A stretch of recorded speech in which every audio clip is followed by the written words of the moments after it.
For 400 years, the Ottoman Empire had a secret weapon that terrified Christian families across Europe.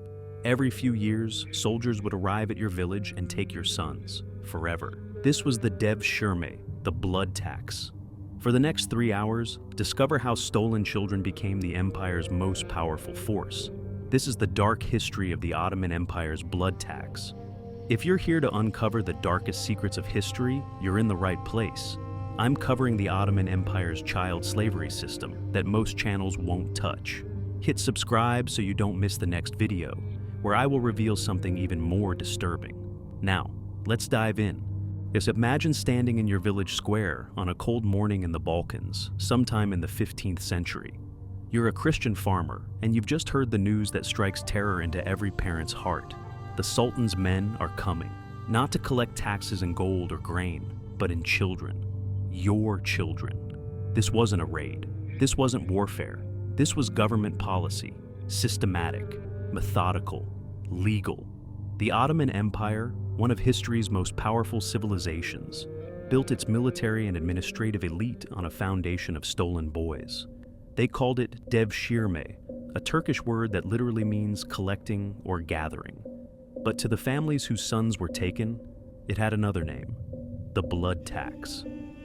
For over 4 centuries, from the 14th to the 17th century, Ottoman officials would arrive in Christian villages across the Balkans, Anatolia, and other territories.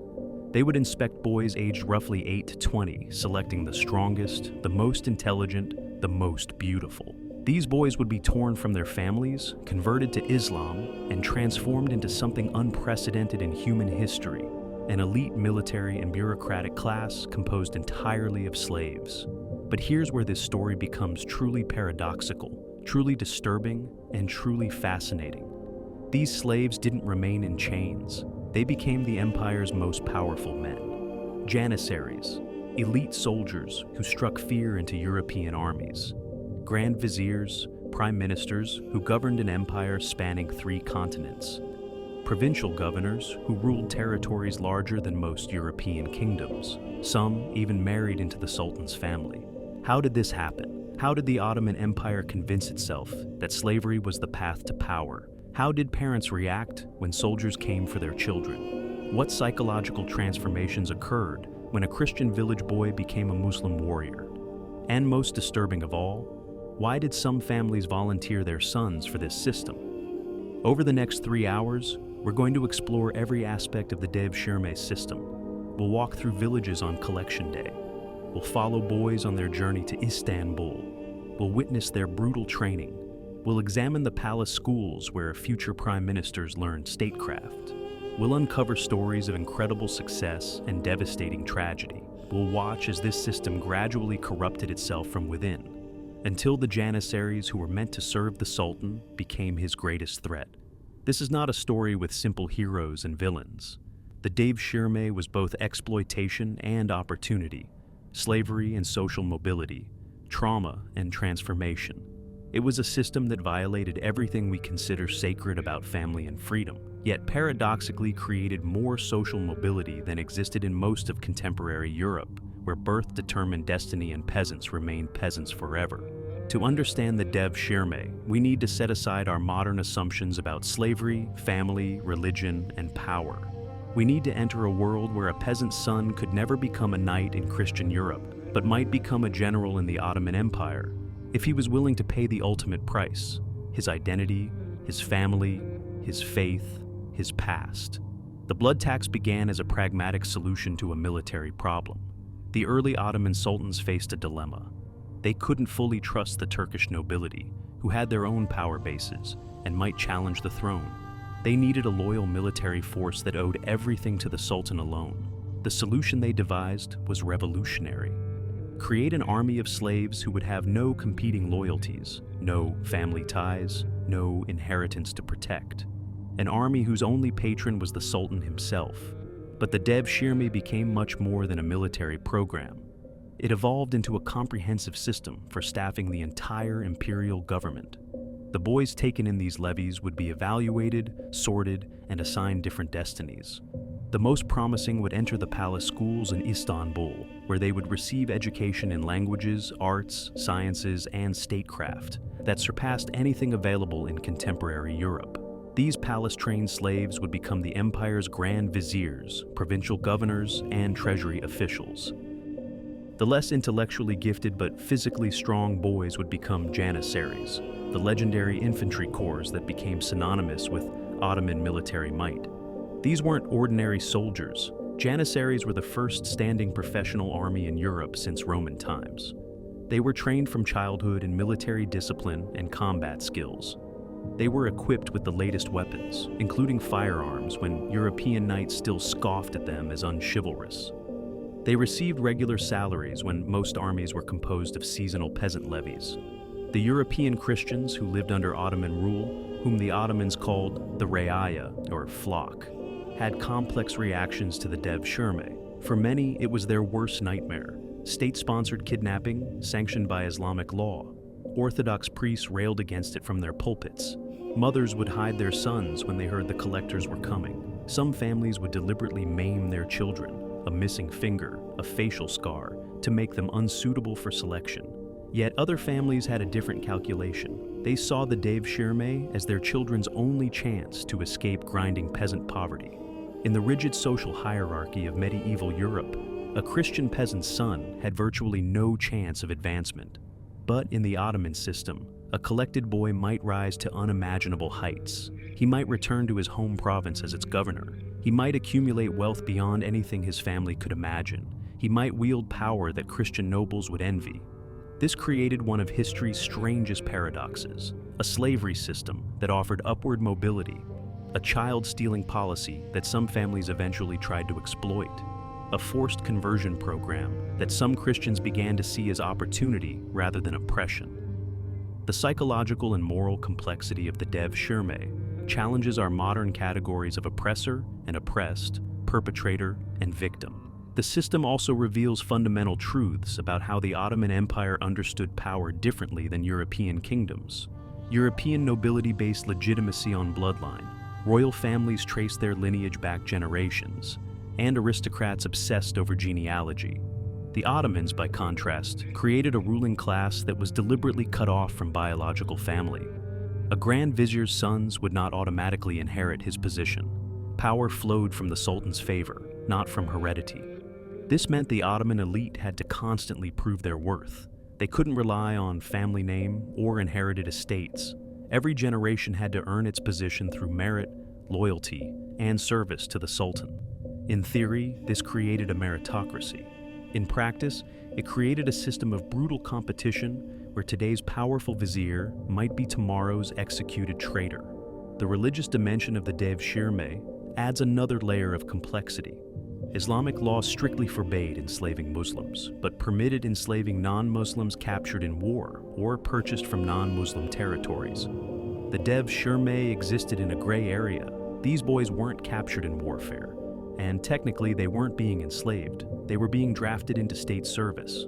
Ottoman Islamic scholars crafted elaborate legal justifications for the practice, arguing that the levy was a form of jizya, tax on non-Muslims, and that the boys' subsequent conversion to Islam was voluntary once they understood the truth of the faith. But we should be clear, whatever legal fictions Ottoman jurists constructed, the Devshirme was fundamentally coercive. These boys didn't choose to leave their families. They didn't volunteer for conversion. They were selected, taken, and transformed, whether they wished it or not. That many later embraced their new identity doesn't erase the violence of that initial rupture. The scale of the Devshirme is difficult to pin down with precision. Ottoman records are incomplete, and estimates vary widely among historians. Conservative estimates suggest the Ottomans collected somewhere between 200,000 and 500,000 boys over the roughly 4 centuries the system operated at full strength. Some historians argue the number could be as high as 1 million. To put this in perspective, imagine every few years an entire small city's worth of children simply vanishing from Christian communities across the Balkans and Anatolia. The frequency of collection varied. In the early period, recruiters might arrive every 3 to 7 years. During times of military expansion or after defeats that decimated the Janissary corps, collections might happen more frequently. In periods of peace, or when the core was already at full strength, there might be longer gaps. This irregularity added to the anxiety. Parents never knew when the next collection might come. The geographic scope was vast. The Devshirme primarily targeted Christian communities in the Balkans, modern-day Greece, Bulgaria, Serbia, Bosnia, Albania, and parts of Romania and Hungary. But it also extended into Christian communities in Anatolia, modern Turkey, the Caucasus, and occasionally other territories. Muslim subjects were exempt, as were Jews. This created strange social dynamics where Christian and Jewish families might actually envy each other's exemptions. The Devshirme left deep scars on collective memory in southeastern Europe. Even today, in Greek, Bulgarian, and Serbian folklore, stories about the child levy persist. Folk songs lament mothers losing their sons. Epic poems tell of boys taken and never seen again. In modern nationalist narratives, the Devshirme has been weaponized as proof of Ottoman cruelty, though often these narratives oversimplify the complex reality and ignore the agency that some families exercise within the system. For historians, the Devshirme presents fascinating questions about power, slavery, conversion, and identity. How do we categorize a system that was simultaneously exploitation and opportunity? How do we think about slaves who became masters? How do we understand people who were forced to change religions and yet became sincere believers? How do we reconcile the brutality of family separation with the genuine social mobility the system occasionally provided? These questions matter beyond historical curiosity. The Devshirme challenges modern assumptions about slavery, religious conversion, social mobility, and cultural identity. It forces us to grapple with uncomfortable truths that people can adapt to systems of oppression, that trauma and opportunity can coexist, that institutions can be simultaneously cruel and functional, that history resists simple moral judgments.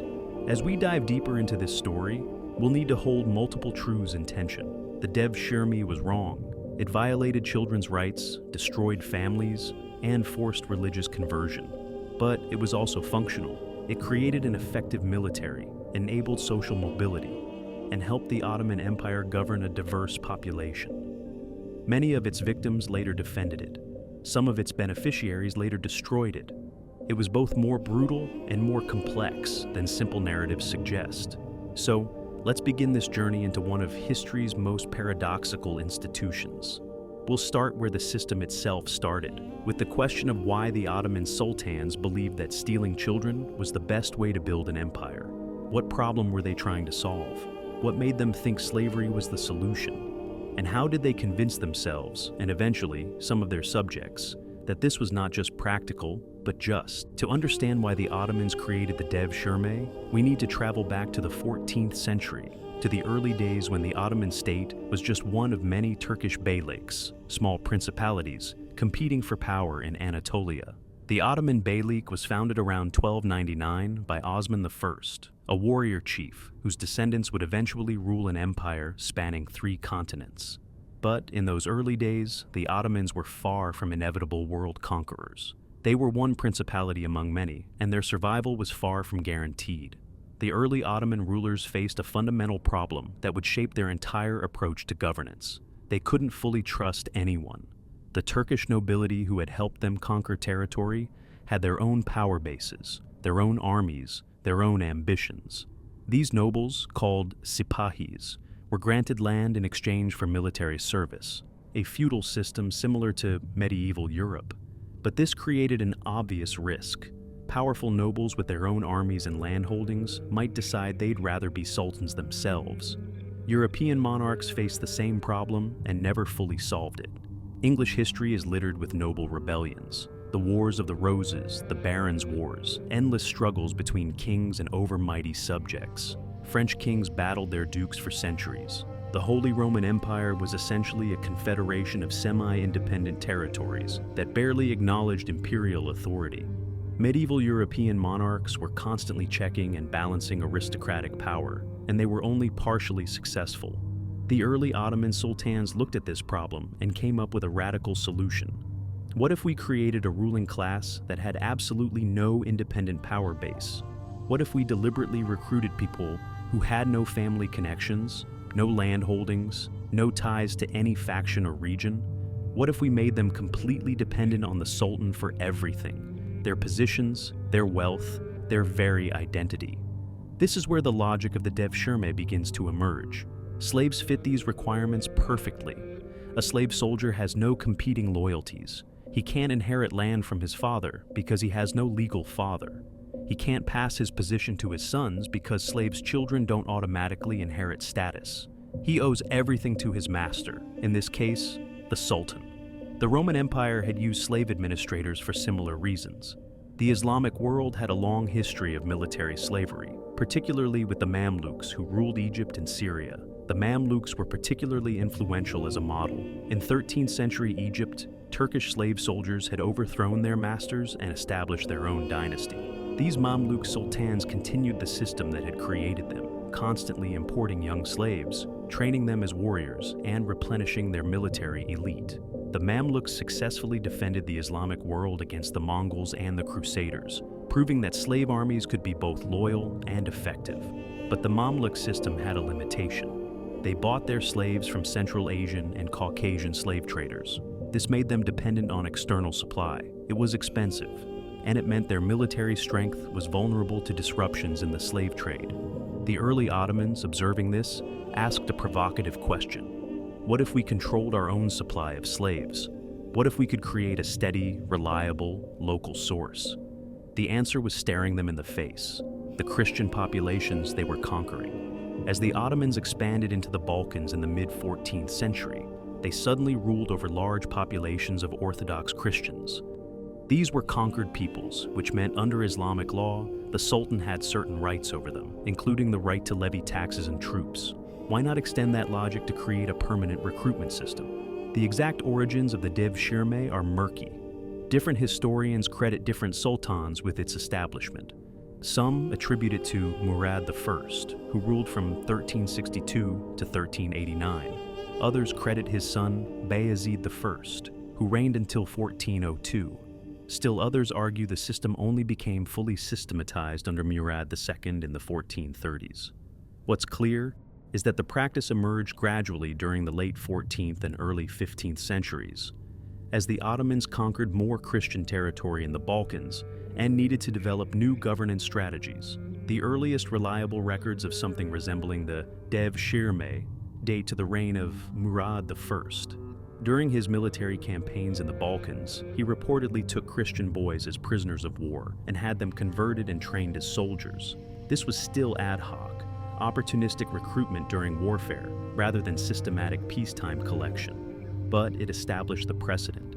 Christian boys could be taken, converted, trained, and transformed into loyal Ottoman soldiers.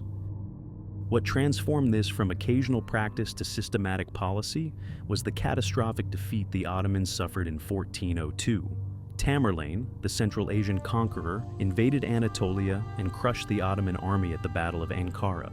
Sultan Bayezid I was captured and died in captivity. The Ottoman state nearly collapsed into civil war as Bayezid's sons fought for the throne. The period from 1402 to 1413, known as the Ottoman Interregnum, nearly destroyed the empire. When Mehmed I finally emerged victorious from this civil war and reunified the state, he and his advisors drew hard lessons from the near catastrophe. The Ottoman army had proved vulnerable.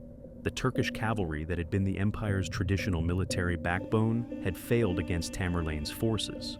The Sipahi system, where Turkish nobles provided cavalry in exchange for land grants, had shown its limitations. The empire needed a more reliable, more professional, more loyal military force. Mehmed's son, Murad II, who ruled from 1421 to 1451, is often credited with fully systematizing the Devshirme. He formalized the recruitment procedures, established regular collection intervals, and created the institutional infrastructure to process thousands of boys. He expanded the palace schools to train not just soldiers, but administrators. He created career paths within the slave system that led to the highest offices in the empire. Under Murad II, the Devshirme transformed from an ad hoc military recruitment tool into a comprehensive system for staffing the entire imperial government. The religious justification for the system was worked out during this same period. Ottoman Islamic scholars had to square the practice with Islamic law, which was tricky.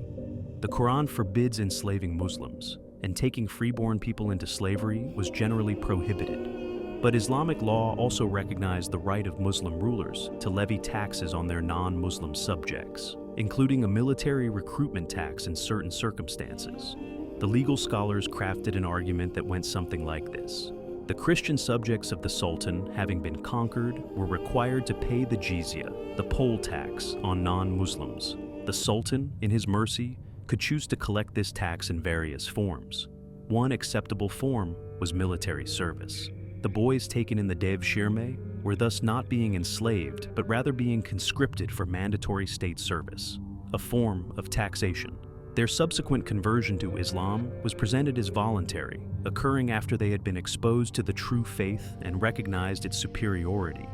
This legal fiction satisfied Ottoman jurists, though it convinced almost no one else. Christian subjects saw it for what it was: forced child removal and conversion. Christian chroniclers in Europe wrote horrified accounts of the blood tax. The Byzantine scholar Kritovolos, writing in the mid-15th century, described the Devshirme as one of the worst sufferings inflicted on Christians under Ottoman rule. Even some Muslim observers were uncomfortable with the practice, though they rarely voiced objections publicly. But from the Ottoman perspective, the system solved multiple problems simultaneously. It created a loyal military force independent of the Turkish nobility. It provided a steady supply of slaves for the palace administration. It served as a mechanism of social control over conquered Christian populations. Families were less likely to rebel when their sons were in the Sultan's service. And paradoxically, it eventually became a tool of integration, as these converted soldiers and administrators served throughout the empire and married into Muslim society. The system also reflected distinctly Ottoman ideas about power and governance. European monarchs obsessed over bloodlines. Royal dynasties claimed divine right based on heredity, and nobles derived their status from ancestral land grants. The Ottomans rejected this model. In Ottoman political theory, power flowed directly from the Sultan, who was God's shadow on earth. The Sultan could elevate anyone to any position based purely on merit and service. Family background was irrelevant. What mattered was capability and loyalty. This created a theoretically meritocratic system, at least among the slave elite. A collected boy's origins didn't matter. Whether he came from a wealthy Greek family or a poor Bulgarian village, he started from the same baseline. What determined his career trajectory was his intelligence, his physical abilities, his political skills, and his loyalty to the Sultan. In practice, of course, the system was more complicated. Favoritism, factionalism, and corruption all played roles. But the theoretical framework was genuinely radical for its time. Consider the contrast with contemporary Europe. If you were born a French peasant in the 15th century, you would die a French peasant. Your son would be a peasant. Your grandson would be a peasant. Social mobility was essentially non-existent. The church offered the only real path for a peasant boy to rise. He could become a priest, and if he was extraordinarily talented and lucky, might eventually become a bishop. But the highest positions remained reserved for the nobility. Peasants did not become knights. Commoners did not become dukes. Birth determined destiny.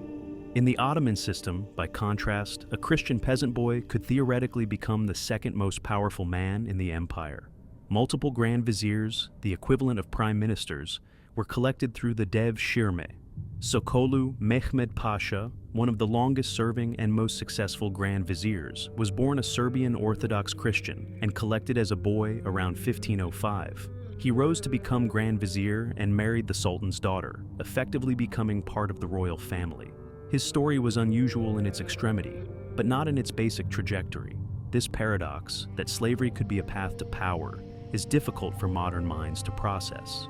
We think of slavery as the ultimate degradation, the complete stripping of agency and humanity. And in most historical contexts, that's accurate. But Ottoman slavery, particularly for those in the Devshirme, operated according to different logic. Slaves in the Ottoman system could own property. They could accumulate wealth. They could hold high office. They could command armies. Some of the wealthiest and most powerful people in the empire were legally slaves. This doesn't make the system just or acceptable by modern standards. The initial act of family separation remained traumatic and coercive. The forced conversion remained a violation of religious freedom. The lack of choice remained fundamental. But it does complicate simplistic narratives about slavery. The Ottoman slave elite lived better than most free Europeans. They had more opportunity for advancement than free subjects of the Sultan. This doesn't justify the system, but it explains why some families eventually sought to game it for their advantage. The architects of the Devshirme believed they were creating something unprecedented, a self-perpetuating meritocracy staffed by people who owed everything to the Sultan. They believed they had solved the eternal problem of dynastic politics, how to prevent powerful subjects from threatening the throne. They believed they had created a system that would make the Ottoman Empire stronger, more efficient, and more stable than any rival state. For about 2 centuries, they were right. The 15th and 16th centuries marked the Ottoman Empire's peak of power and territorial expansion. During this period, Janissaries trained through the Devshirme conquered Constantinople, Belgrade, and Budapest. They defeated Hungarian, Polish, and Persian armies. They pushed the empire's borders to the gates of Vienna. Ottoman military superiority in this era owed much to the professionalism and discipline of the Janissary corps. Similarly, the empire's administrative efficiency during this golden age relied heavily on Devshirme-trained bureaucrats. The Grand Viziers, who managed the empire's complex finances, coordinated its vast military operations, and governed its diverse populations, were overwhelmingly products of the palace schools. The system produced a class of talented, educated administrators who could be deployed anywhere in the empire, regardless of local, ethnic, or religious politics. But the seeds of the system's eventual corruption and collapse were present from the beginning. A military force with no family ties and complete loyalty to the Sultan sounds ideal, until that military force realizes its own power. An administrative elite staffed by slaves sounds manageable, until those slaves become wealthy and influential enough to manipulate the system. The very features that made the Devshirme successful in the short term contain the contradictions that would eventually destroy it. The Ottomans created the Devshirme to solve a problem: how to build a state strong enough to survive in a competitive military environment without creating an aristocracy that might threaten the throne. Their solution was radical, unprecedented, and for a time, remarkably effective. But it came at enormous human cost. Tens of thousands of families torn apart, children forced to abandon their identities, communities traumatized by regular child levies. The origins of the Devshirme reveal how states rationalize extraordinary measures in pursuit of power. The Ottoman sultans convinced themselves that child slavery was not merely acceptable, but necessary for imperial survival. They constructed legal and religious justifications for practices that violated fundamental human bonds. They created a system that was simultaneously brutal and functional, oppressive and meritocratic, destructive and creative. As we continue this journey, we'll see how this system operated on the ground. We'll follow the collectors as they arrived in Christian villages. We'll witness the selection process. We'll listen to the arguments families had about whether to hide their sons or present them for inspection. We'll discover how some families tried to use the system to their advantage while others fought it with everything they had. The abstract logic of imperial policy is about to become intensely, devastatingly personal. The collectors usually arrived in early spring. There was practical logic to this timing. Winter roads were impassable, and the journey back to Istanbul needed to happen before summer heat made travel with large groups of boys too difficult. But for Christian families in the Balkans, spring stopped being a season of renewal and became a season of dread. The Ottoman officials conducting the Devshirme were typically experienced administrators, often Janissaries themselves, men who had gone through the system and knew what they were looking for. They would be accompanied by local Ottoman authorities, and usually by the village's own priest and elders, who were required to help identify suitable boys. This forced complicity added another layer of trauma to the process. Christian religious leaders were compelled to participate in selecting children for removal and conversion. The selection process followed established protocols, though these varied somewhat over time and by region. The collectors would announce their arrival and order all boys of eligible age, typically between 8 and 18 years old, though the exact range fluctuated. to assemble in the village square or church courtyard. Parents were required to present their sons. Failure to comply was a crime punishable by fine, imprisonment, or worse. The collectors carried detailed instructions about who was eligible for selection. They were looking for specific qualities: physical fitness, height, attractiveness, intelligence, and good health. They had orders to avoid certain categories. Only sons could not be taken, as Islamic law provided some protection for families' sole male heirs. Jewish children were exempt, as Jews paid different taxes and had different legal status under Ottoman law. Muslim children were strictly forbidden. The whole system depended on recruiting from non-Muslim populations. The physical examination was thorough and humiliating. Boys would be lined up, stripped or partially stripped to check for physical defects, made to perform various tasks to demonstrate strength and coordination. The collectors were looking for strong, healthy specimens who could endure military training or palace service. They checked teeth, examined posture, assessed general health. Any obvious disability or deformity made a boy ineligible, but they weren't just looking for strong bodies. The more sophisticated collectors tried to assess intelligence and aptitude. They might ask boys simple questions, set basic tasks, observe how they interacted.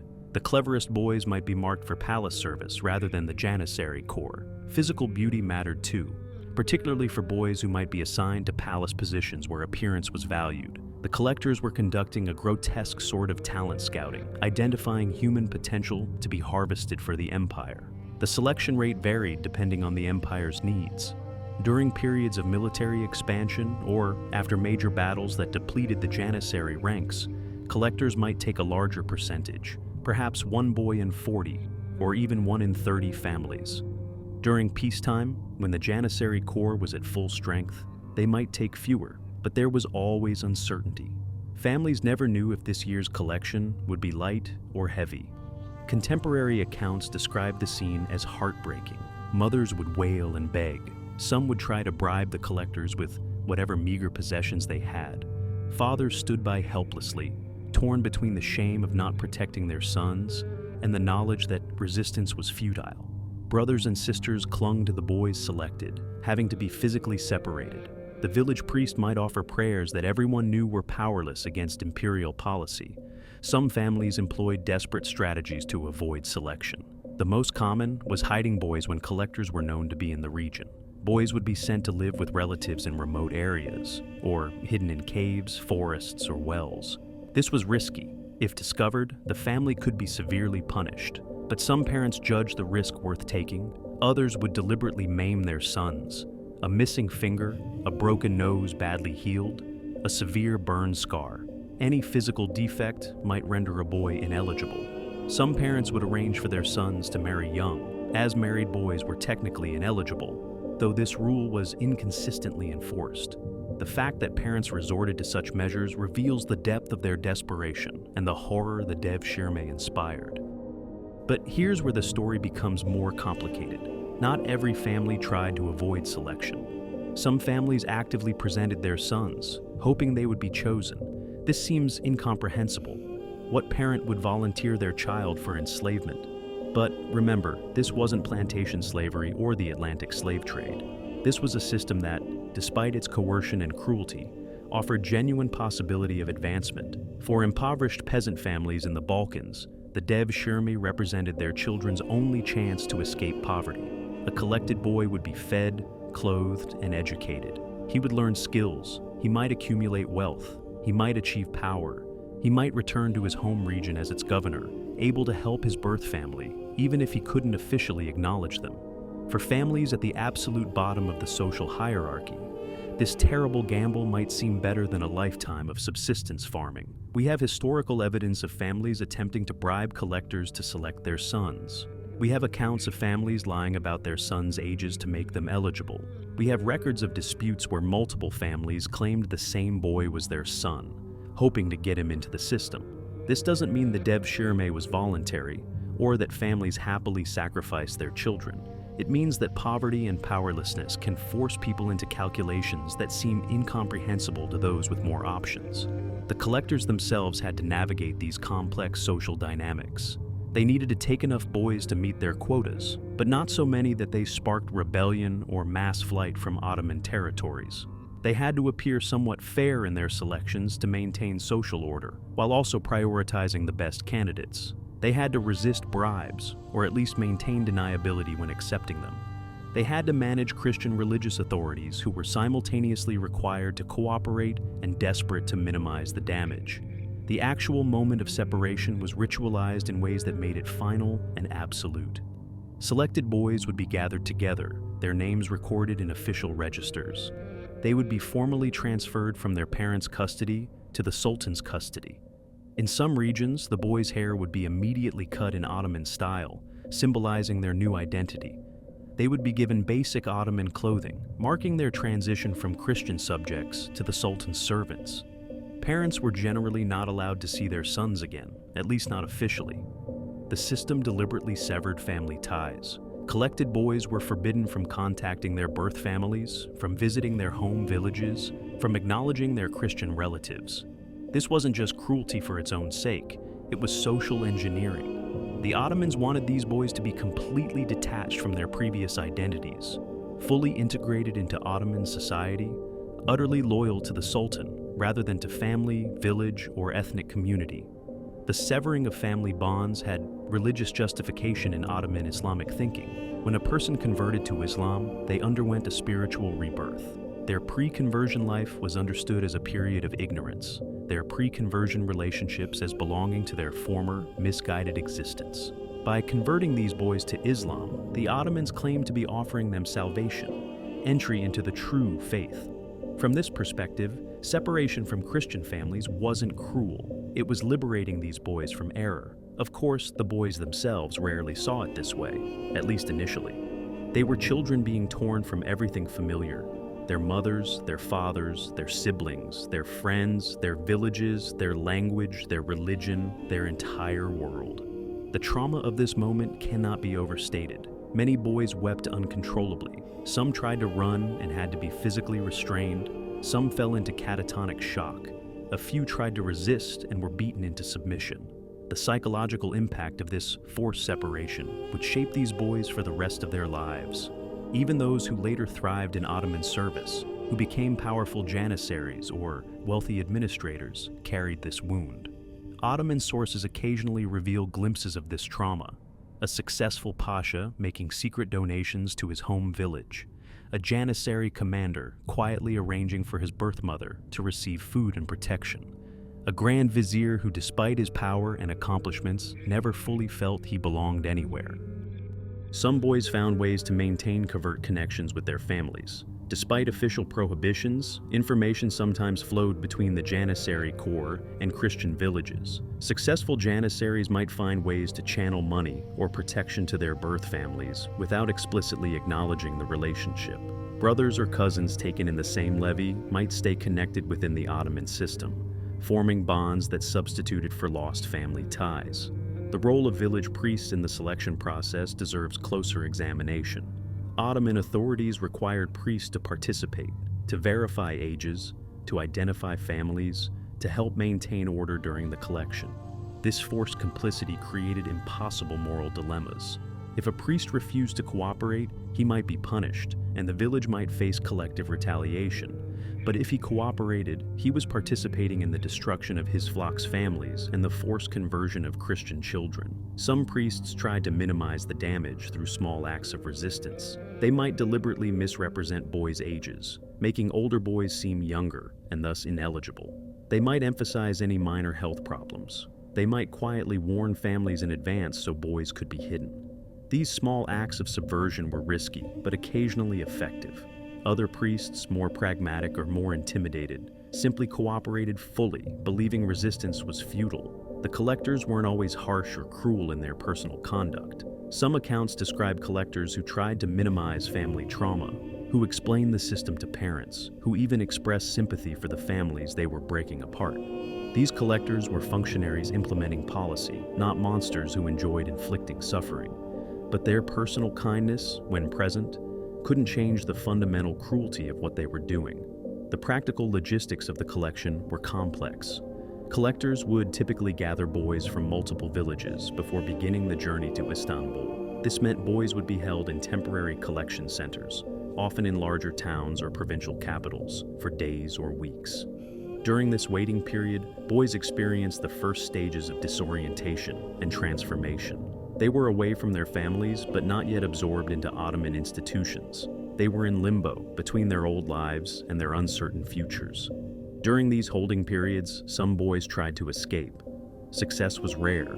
They were guarded, they were far from home, they had no resources, and the countryside was Ottoman-controlled territory.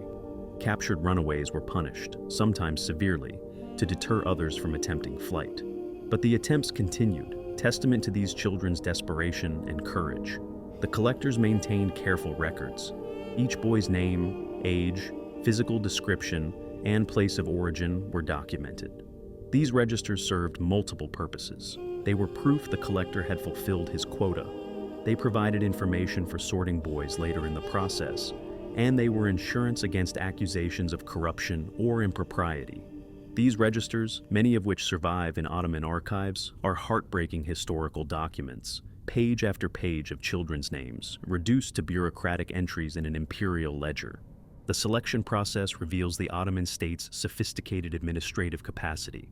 Conducting regular levies across vast territories, maintaining accurate records, transporting thousands of boys to Istanbul, all this required complex bureaucratic machinery. The Devshirme wasn't just child stealing, it was systematic, organized, institutionalized child stealing, embedded in official policy and routine government operations. For the Christian communities left behind, the Devshirme created lasting trauma and resentment. Villages would mourn their taken sons. Mothers might spend years wondering what happened to their children. Fathers would carry the shame and rage of being unable to protect their families. Siblings would grow up missing brothers they barely remembered. Communities would develop elaborate memory practices, songs, stories, commemorations, to preserve the names and fates of taken children. The selection phase of the Devshirme exemplifies how systematic oppression operates. It wasn't spontaneous violence or random cruelty. It was organized, rationalized, bureaucratized injustice. Officials following procedures, filling out forms, meeting quotas. Guards maintaining order, local authorities complying with directives from distant capitals. Families forced to participate in their own children's removal. Evil doesn't always look like monsters. Sometimes it looks like clerks with ledgers, soldiers following orders, and terrified parents being forced to make impossible choices. Yet even in this system's cruelty, human complexity emerges. Parents hiding some sons while presenting others. Families calculating odds and making terrible gambles. Collectors showing occasional mercy or accepting bribes. Priests quietly sabotaging the process they were required to facilitate. Boys forming bonds with each other, finding small acts of resistance or ways to preserve their identities. People navigating a system that gave them no good options, trying to protect what they could, compromising when they must, surviving however possible. The selection phase was the first violence of the Devshirme, but not the last. These boys had been chosen and taken. Now they would begin a journey that would strip away everything that made them who they were. Their names, their families, their language, their religion, their culture, and forge them into something new. That journey, and the profound transformation it demanded, the journey from collection point to Istanbul could take weeks or even months, depending on the distance and season. For boys collected from distant Balkan provinces, from Serbia, Bosnia, or Bulgaria, the trek might cover hundreds of miles through unfamiliar territory. These were children. Most had never traveled more than a few miles from their villages, and now they were being marched across an empire. The physical conditions of the journey varied. The Ottoman authorities understood that delivering unhealthy or dead boys defeated the purpose of the system, so basic care was generally provided. Boys received food, though not abundantly. They had rest periods. Seriously sick boys might be left behind to recover or abandoned entirely. But the journey was still grueling. Long days of walking, sleeping outdoors, or in caravanserais, constantly moving forward with no possibility of turning back. During this journey, the process of transformation began. The boys were already physically separated from their families and villages, but now psychological and cultural separation commenced. The guards and officials accompanying the group spoke Turkish, not the Slavic languages or Greek these boys knew. Commands were given in a foreign tongue. The boys had to begin learning basic Turkish words just to understand what was expected of them. Language, that most fundamental connection to home, was already being severed. The composition of these traveling groups is worth considering. A typical levy might include anywhere from 50 to several hundred boys, depending on the collection's scope. These boys came from different villages, different ethnic groups, different family backgrounds. Some were Greek, some Serbian, some Bulgarian, some Albanian, some Armenian. They spoke different languages and had limited ability to communicate with each other. This linguistic and cultural fragmentation was not accidental. It prevented the boys from forming strong group bonds based on shared identity, making them more dependent on their Ottoman handlers and more open to their new identity. Yet, bonds still formed. Humans are social creatures, and children especially need connection and support. Boys from the same region might cluster together. Older boys might protect younger ones. Shared suffering created solidarity. These friendships formed during the journey sometimes lasted throughout their careers in Ottoman service. Men who trained together, fought together, rose through ranks together. Their bonds began on these long marches toward Istanbul. The route to Istanbul exposed the boys to the Ottoman Empire's scale and sophistication. They passed through towns and cities much larger than their home villages. They saw Ottoman architecture, mosques with their distinctive domes and minarets, caravanserais for travelers, bathhouses, covered markets. They witnessed commercial activity on a scale that must have seemed impossible to children from isolated rural communities. The empire that had taken them was vast, wealthy, powerful, far beyond anything they had imagined. This exposure was pedagogically deliberate. The Ottoman system understood that breaking down resistance required demonstrating the futility of opposition and the benefits of cooperation. Showing these boys the empire's magnificence was meant to awe them, to make them understand that resistance was pointless and that becoming part of this system might actually be advantageous. It was indoctrination through immersion. Religious indoctrination also began during the journey. The boys would be taught basic Islamic prayers and practices. They were required to participate in Muslim prayer, even if they didn't yet understand the words. They were exposed to Muslim worship routines.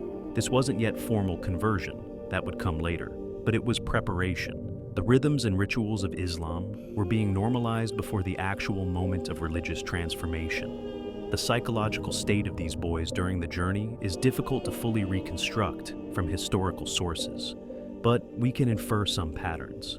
Initial shock and grief would have been nearly universal. Many boys surely spent the first days in tears, calling for their mothers, desperately hoping for rescue that would never come. Some would have retreated into themselves, becoming withdrawn and unresponsive. Others might have acted out in anger or attempted futile escape. But gradually, adaptation would begin. Children are remarkably resilient and adaptable. It's both their strength and their vulnerability. As days turned to weeks, the immediacy of loss would dull slightly. The routines of the journey would become familiar. The necessity of learning basic Turkish words would become apparent. The bonds with other boys would provide some comfort. Survival mechanisms would activate. Not acceptance, not yet, but the beginning of adjustment. The guards and officials handling these groups had experience with traumatized children. They knew that some firmness was necessary. Boys who tried to escape needed to be recaptured and deterred from future attempts. But they also understood that broken, despairing children would make poor soldiers and administrators. Their job was to channel these boys' energy from resistance toward adaptation, from grief toward hope in their new circumstances. Some officials took a more nurturing approach. They would talk to the boys, explain what awaited them, perhaps share their own stories if they were former Devshirme boys themselves, which many Janissaries were. They might tell stories of successful graduates of the system, men who had risen to great heights.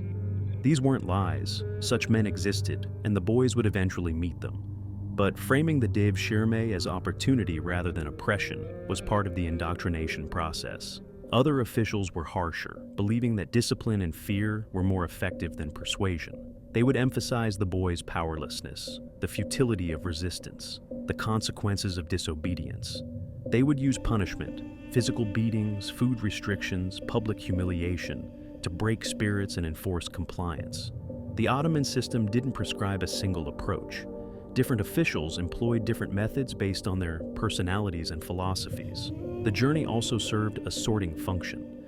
Officials would observe the boys continuously, noting who adapted quickly, who showed leadership qualities, who remained rebellious, who was physically weak, who demonstrated intelligence.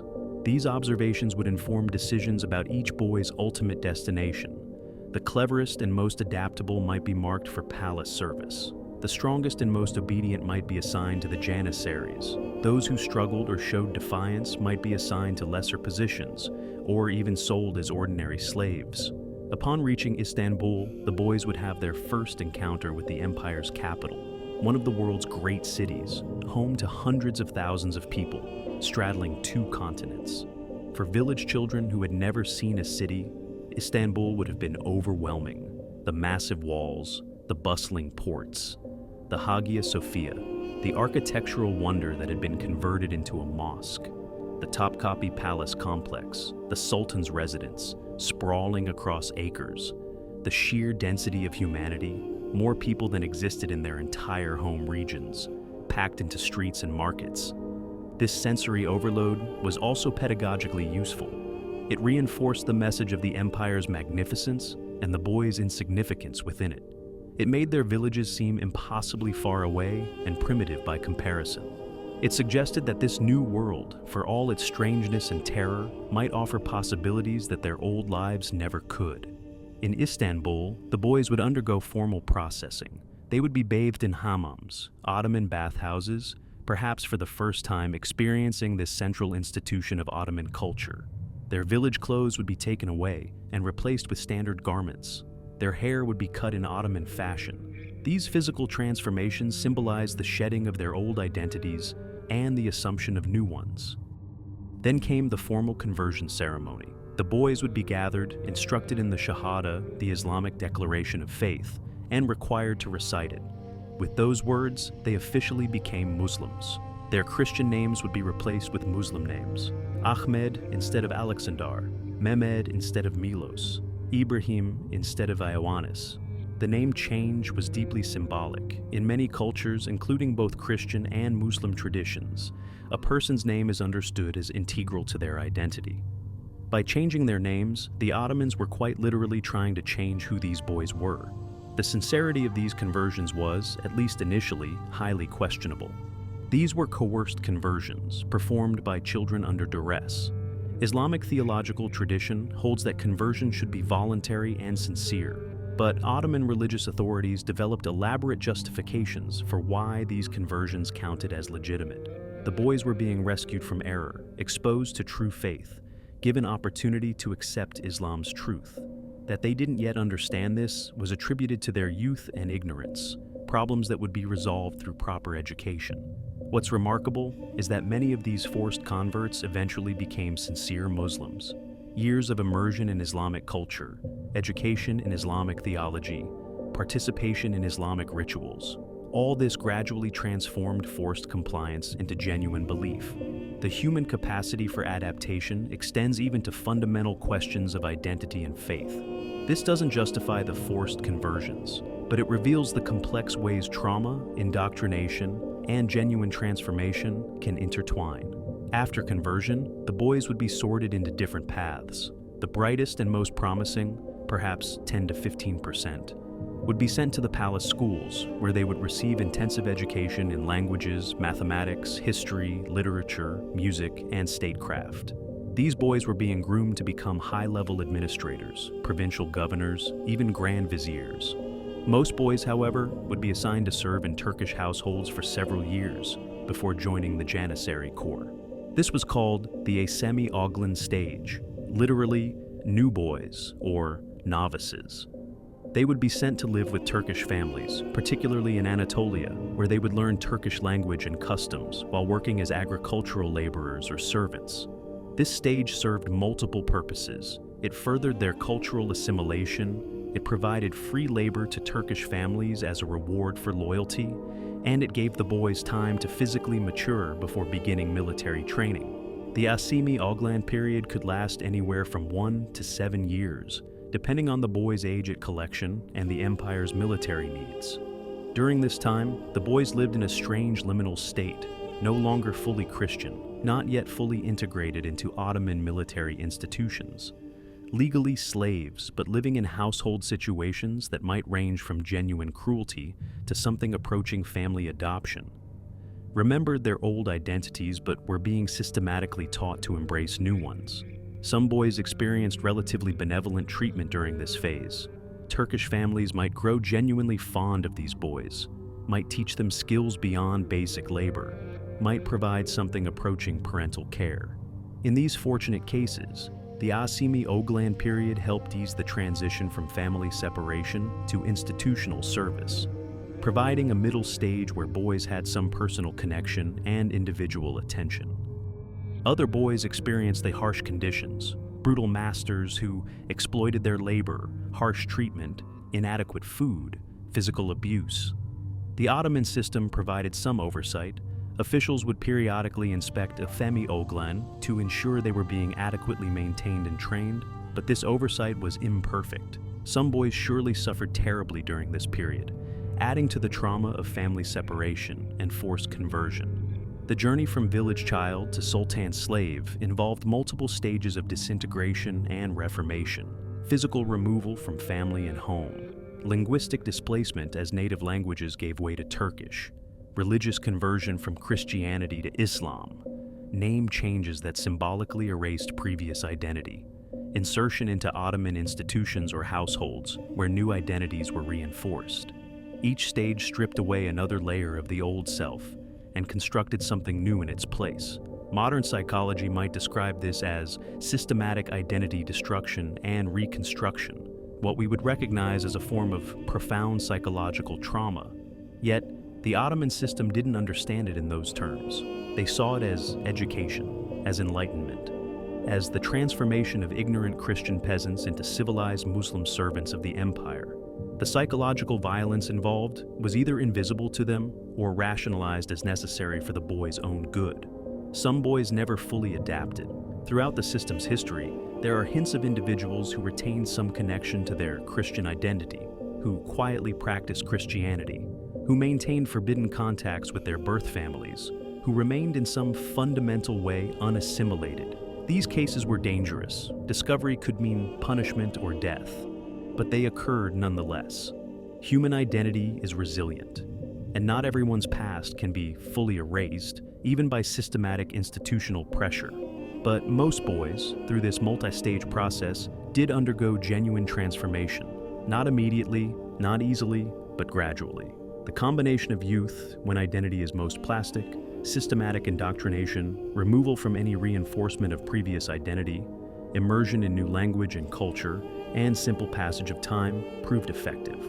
By the time boys completed their journey and entered formal military or administrative training, most had internalized their new identities, at least partially. They might retain memories of their Christian childhoods, but those memories were increasingly distant, increasingly foreign to their current selves.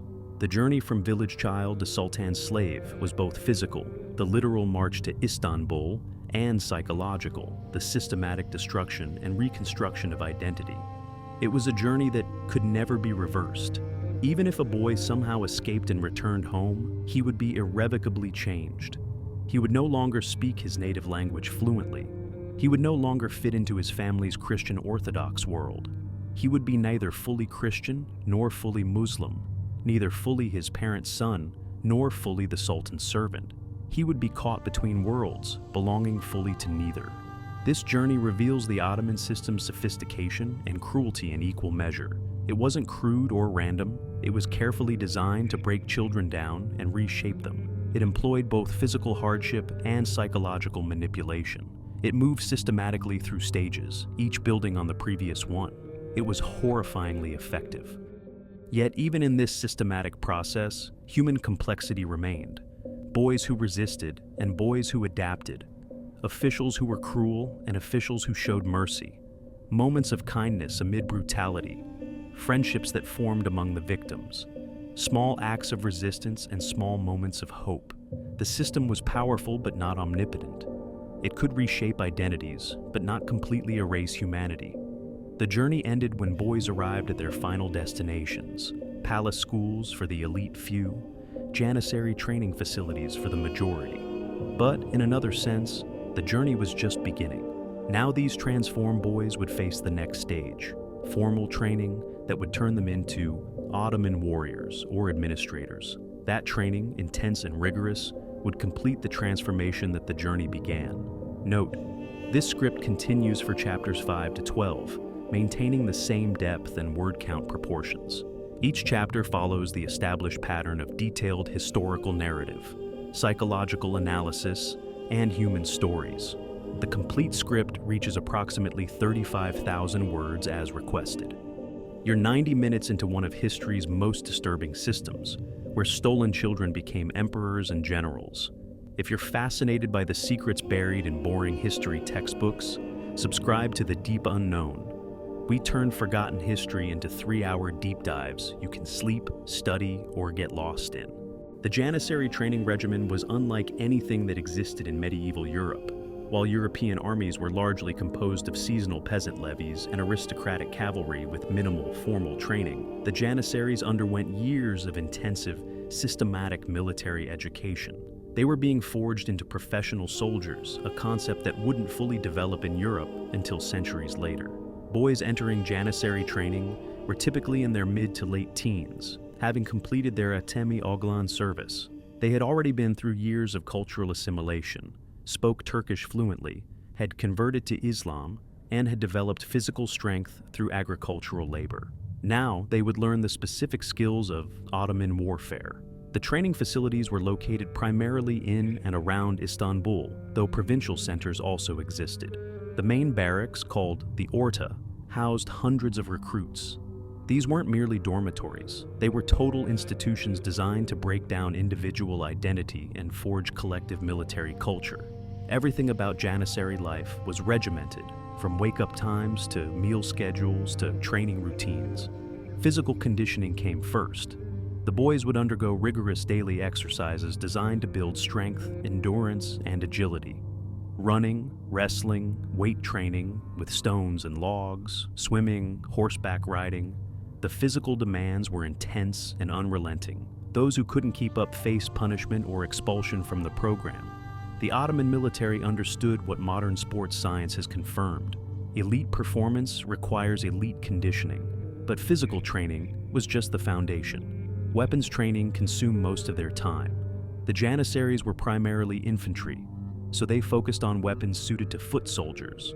The composite bow, a weapon requiring years of practice to master, received enormous attention. Hours each day were spent on archery, learning to draw the powerful bow, developing accuracy at various distances, practicing rapid shooting techniques. A trained Janissary could shoot 12 arrows per minute with deadly accuracy at over 100 yards. Sword fighting was equally emphasized. The kilij, the distinctive curved Ottoman saber, became an extension of the warrior's body through endless practice. Recruits would drill in basic cuts, blocks, and thrusts until the movements became automatic. Then they would practice against training partners, learning to read an opponent's movements, to feint and counter, to fight with speed and economy of motion. Mock combat with wooden weapons taught tactics without the risk of training injuries. As firearms became more important in warfare, the Janissaries adapted. By the late 15th century, arquebuses and later muskets became standard Janissary weapons. Training now included firearms maintenance, loading procedures, shooting techniques, and battlefield tactics for coordinating musket fire. The Janissaries were among the first infantry units in the world to fully integrate gunpowder weapons into their training and tactics. But weaponry was only part of military effectiveness. Discipline and unit cohesion mattered just as much. The Janissaries trained to fight in formation, to hold position under attack, to execute complex maneuvers as a unit. They learned to respond instantly to drum and horn signals, to maintain ranks during advances and retreats, to coordinate their actions with adjacent units. This kind of tactical discipline was revolutionary for its time. The training also included what we might call psychological conditioning. The recruits were taught to embrace death in battle as martyrdom, to view themselves as the Sultan's holy warriors, to take pride in their elite status. They learned Janissary songs and traditions. they internalized the Corps' history and values. They were being forged not just as individual soldiers, but as members of a warrior brotherhood. The barracks culture reinforced these bonds. Janissaries ate together from a common cauldron, a practice with deep symbolic significance. The cauldron represented their unity and equality. All Janissaries, regardless of rank or origin, shared the same food. To overturn the cauldron was the traditional symbol of mutiny, so sacred was this communal meal. They slept in communal quarters, trained together, fought together, and formed bonds that lasted throughout their careers. Religious instruction continued throughout training. The recruits attended daily prayers, studied the Quran, learned Islamic law and theology. This wasn't merely spiritual education, it was ideological indoctrination. Islam provided the framework that justified their transformation from Christian children to Muslim warriors. It gave meaning to their service and promised eternal reward for dying in jihad. The more deeply they internalized Islamic identity, the more completely they left behind their Christian origins. The instructors were experienced Janissaries who had proven themselves in combat. These veterans knew what skills actually mattered in warfare, which tactics worked, and which were merely ceremonial. They were demanding and often harsh, believing that difficult training saved lives in battle. They also served as role models, embodying the Janissary ideal and showing recruits what they could become. Punishments for failure or disobedience were severe. Beatings were common. More serious infractions might result in confinement, extra duties, or expulsion from the Corps. The system understood that creating elite soldiers required both carrot and stick, the promise of status and rewards combined with the threat of punishment and shame. The training wasn't purely military. Recruits received basic education in reading and writing Turkish and Arabic. They learned mathematics sufficient for military logistics. Some received instruction in trades, blacksmithing, carpentry, cooking, that supported the army's operations. The Janissaries were meant to be self-sufficient, capable of maintaining their own equipment and supply chains. Physical toughness was deliberately cultivated through hardship. Trainees might be sent on forced marches in harsh weather. They learned to sleep on the ground, to endure hunger and thirst, to function despite exhaustion and discomfort. The logic was simple. War involves suffering, so soldiers must be conditioned to endure suffering without breaking. This hardening process built both physical resilience and psychological toughness. The duration of training varied, but typically lasted several years. This was extraordinarily long by contemporary standards. European soldiers might receive a few weeks of drill at most. But the Ottomans were creating professional warriors, not seasonal levies. The investment of time and resources reflected the Janissaries' importance to Ottoman military power. Graduation from training to full Janissary status was marked by ceremonies that emphasized their new identity. They would receive their distinctive uniform, the white felt cap, the long coat, the sash and weapons that marked them as members of the Corps. They would be assigned to an orda, one of the military units that made up the Janissary Corps. They would receive their first salary payment, signaling their transition to professional soldiers. The oath they swore upon becoming full Janissaries bound them to absolute obedience to the Sultan, loyalty to their unit, and readiness to die in battle. This wasn't mere ceremony. These obligations were taken deadly seriously. Janissaries who betrayed their oaths could expect execution. Those who upheld them could expect honor, prestige, and the brotherhood of the most feared military force in the Mediterranean world. The training system's effectiveness showed in the Janissaries' battlefield performance. European armies consistently underestimated Ottoman forces, then found themselves facing infantry with superior discipline, training, and firepower. The Janissaries could execute complex tactical maneuvers that European infantry simply couldn't match. They held formation under cavalry charges that broke other armies. They maintained firing discipline that maximized their muskets' effectiveness. Contemporary European observers wrote with grudging admiration about Janissary capabilities. They noted the soldiers' discipline, their fearlessness, their skill with weapons, their ability to endure hardship. Some European military reformers explicitly tried to copy aspects of Janissary training, though they rarely succeeded in replicating the system's intensity and comprehensiveness.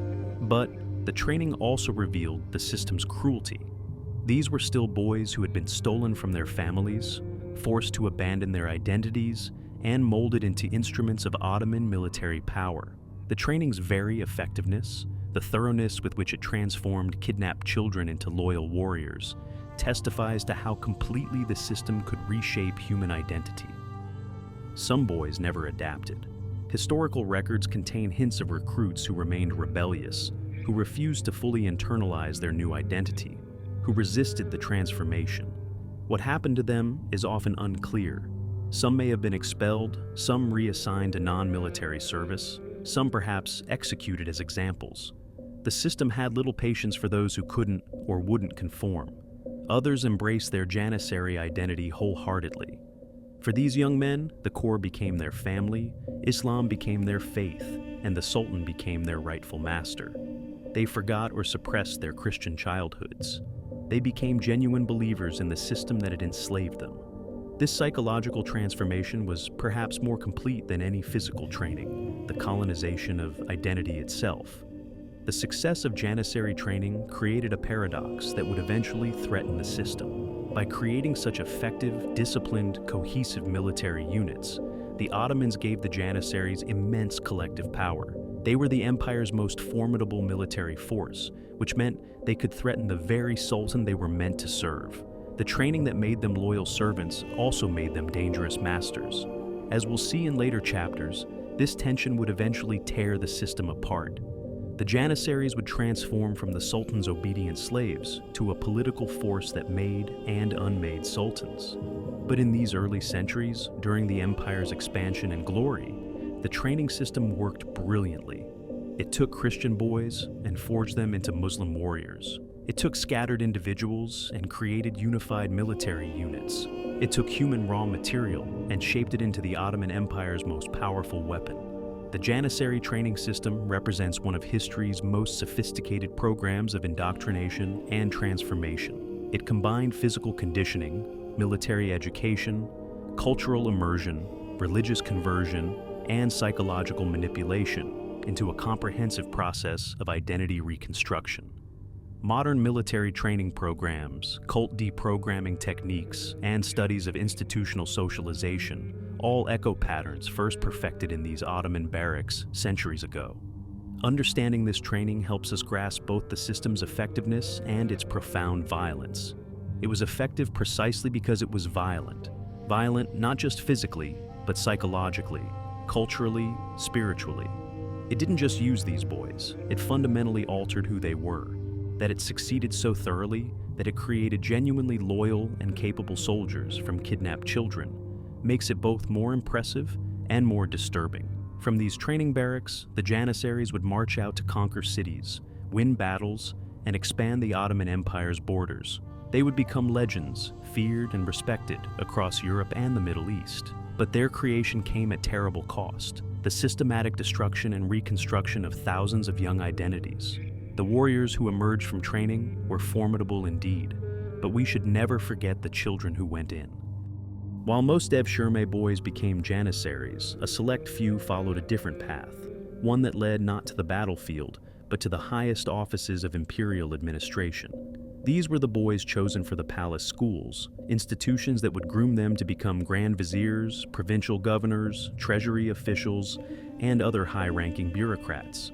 The palace schools represented perhaps the most remarkable aspect of the Devshirme system, a comprehensive educational program that transformed peasant children into sophisticated statesmen. The selection for palace service happened during the initial sorting of collected boys. Ottoman officials looked for specific qualities: exceptional intelligence, physical beauty, refined features, graceful bearing, and apparent aptitude for learning. These weren't subjective judgments made on a whim. Experienced evaluators had developed methods for identifying promising candidates. They would ask questions to assess quick thinking, set tasks to evaluate problem-solving abilities, and observe boys' behavior to gauge temperament and character. The percentage selected for palace schools was small, perhaps 5 to 15% of each levy, depending on the quality of candidates and the palace's needs. Being chosen was both fortune and burden. These boys would receive education far superior to anything available to most European nobility. But they would also face even more intense scrutiny, higher expectations, and greater pressure than their peers training to become Janissaries. The palace school system consisted of multiple institutions, but the most prestigious was the Enderun, located within the Topkapi Palace complex in Istanbul. The Enderun was divided into several chambers or halls, each representing a stage in the educational progression. Boys would advance through these chambers based on merit, moving from junior to senior levels as they proved their abilities. The curriculum was extraordinarily comprehensive, especially compared to European education of the period. Students studied languages intensively, not just Turkish and Arabic, but also Persian, which was the language of high culture and literature in the Islamic world. Some learned additional languages like Greek, Serbian, or Hungarian, useful for governing the empire's diverse populations. This multilingual education was practical. Ottoman administrators needed to communicate across the empire's many linguistic communities. Religious education formed the curriculum's core. Students memorized the Quran, studied hadith, sayings and actions of the Prophet Muhammad, learned Islamic law and jurisprudence, and mastered theology. This wasn't merely spiritual training. Islamic law governed many aspects of Ottoman society, so understanding it was essential for administrators. Moreover, religious knowledge conferred legitimacy and authority in a Muslim society. But the curriculum extended far beyond religious subjects. Mathematics, geometry, astronomy, and other sciences received significant attention. Students learned the mathematics necessary for financial administration, land surveying, and tax collection. They studied astronomy for navigation and calendar making. They learned geography to understand the empire's vast territories. The Ottomans recognized that effective governance required scientific literacy. Literature and the arts were equally important. Students read classical Persian and Arabic poetry, studied Ottoman literary traditions, and often tried their own hand at verse composition. They learned calligraphy, producing beautiful manuscript pages that demonstrated both artistic skill and religious devotion. Since many manuscripts were Quranic texts, they studied music, particularly the complex art music traditions of the Ottoman court. Some learned miniature painting, creating intricate illustrations in the Persian style. Physical education continued in the palace schools, though with a different emphasis than Janissary training. Students learned archery, wrestling, javelin throwing, and horseback riding, skills befitting the Ottoman elite. They practiced martial arts not primarily for warfare, but as part of being well-rounded gentlemen. Physical beauty and grace were cultivated through these activities. The ideal Ottoman official was meant to be both intellectually sophisticated and physically accomplished.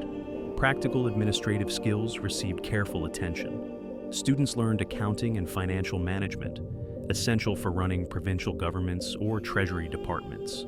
They studied land tenure systems and tax collection methods. They learned court protocols and diplomatic etiquette. They practiced drafting official documents, petitions, and correspondence. They studied previous administrative decisions and legal precedents. This practical education prepared them for the actual work of governance. The teaching methods were rigorous. Memorization played a major role. Students memorized vast amounts of Quranic text, poetry, administrative regulations, and legal principles. But they also engaged in discussion and debate, particularly on religious and philosophical questions. Teachers would pose problems and expect students to reason through solutions. The education aimed to develop both extensive knowledge and the ability to apply that knowledge. The teachers were among the most learned men in the empire. Some were religious scholars, experts in Islamic law and theology. Others were experienced administrators who could teach practical statecraft. Still others were specialists in literature, mathematics, or the arts. The empire invested heavily in the palace schools because they were training the next generation of leaders. The quality of instruction reflected that investment. Discipline in the palace schools was strict, but less physically harsh than Janissary training. The emphasis was on intellectual and moral development rather than military conditioning. Students who failed academically might be transferred to the Janissary Corps or assigned to lower-level palace service. Those who excelled continued advancing through the educational system. The palace school environment was highly competitive. Students understood they were being constantly evaluated, that their future positions depended on outperforming their peers. This created intense rivalry, but also motivated exceptional effort. Students formed networks and alliances that might persist throughout their careers. These school friendships could become powerful political partnerships when alumni reached high office. Daily life in the palace schools was regimented. Students woke early for morning prayers, then spent hours in classes. Meals were communal but refined. These boys were being groomed for elite status, so they learned proper dining etiquette and cultivated refined tastes. Evenings might include additional study, artistic practice, or physical exercise. Sleep schedules were regulated. Every aspect of life was designed to cultivate discipline, refinement, and capability. The progression through palace schools took years, often a decade or more. Students advanced through increasingly senior chambers as they mastered required knowledge and skills. The most senior chamber, the Haz Oda, or Privy Chamber, housed the most accomplished students who served closest to the Sultan. These young men might have direct access to the Sultan, receiving their final polish in statecraft through observation of and participation in imperial governance. Upon completing their education, palace school graduates would be appointed to positions throughout the imperial administration. Junior positions might include provincial administrative posts or lower-level treasury positions. But the career trajectory could be extraordinary. A capable administrator could rise through a series of increasingly important posts, potentially reaching the position of Grand Vizier, effectively the empire's prime minister. The palace school system produced some of history's most remarkable examples of social mobility. Consider Ibrahim Pasha, a Greek Christian boy collected through the Devshirme, who rose to become Grand Vizier under Suleiman the Magnificent. Or Sokolu Mehmed Pasha, a Serbian collected around 1505, who served as Grand Vizier for 15 years and married into the Sultan's family. These weren't isolated exceptions. Multiple Grand Viziers and countless high officials were palace school graduates. European observers marveled at this system. A 16th century Venetian ambassador wrote that the Ottoman Empire's greatest strength was that merit rather than birth determined who governed. He noted that the empire's highest officials were often former Christian slaves who had risen purely through ability. This contrasted sharply with European systems, where aristocratic birth determined access to power regardless of competence. Yet, we shouldn't romanticize the palace schools. The education was exceptional, but it came at the cost of everything these boys had been. They studied refined arts and sophisticated philosophy, while forbidden from contact with their birth families. They learned to govern an empire while required to forget their origins. They achieved extraordinary power while remaining legally slaves of the Sultan. The system offered opportunity but demanded total submission. The palace school experience also reveals the Ottoman elite's distinct cultural character. Ottoman high culture was cosmopolitan, drawing on Turkish, Persian, Arabic, and even Byzantine traditions. It valued learning, artistic sophistication, and refined tastes. An educated Ottoman official might write poetry in Persian, conduct administration in Turkish, pray in Arabic, and negotiate with Europeans in their languages. This multicultural sophistication distinguished Ottoman elite culture. The religious transformation that occurred in palace schools was often more complete than in Janissary training. These boys studied Islamic theology deeply, engaged with religious texts intellectually, and internalized Islamic worldviews. Many became genuinely pious Muslims. Their conversion wasn't just nominal, it was intellectual and spiritual. They could debate fine points of Islamic law, quote Quranic verses in context, and navigate complex theological questions. This deep religious education had political significance. Ottoman governance operated within Islamic legal frameworks. Officials needed to understand and navigate religious law. They needed religious legitimacy to govern Muslim populations effectively. By thoroughly educating Devshirme boys in Islam, the palace schools created administrators who could operate competently in the empire's religious legal environment. The palace schools also taught political realism and strategic thinking. Students learned Ottoman history, studying previous sultan successes and failures. They analyzed military campaigns, diplomatic negotiations, and administrative reforms. They learned to think strategically about power, resources, and governance. This education produced administrators who understood power's complexities and could navigate the empire's intricate politics. Importantly, the palace schools didn't just teach technical skills, they cultivated a distinct identity and ethos. Graduates internalized values of loyalty to the Sultan, service to the state, and Islamic piety. They learned to see themselves as part of an elite class with special responsibilities. They developed pride in their abilities and their positions.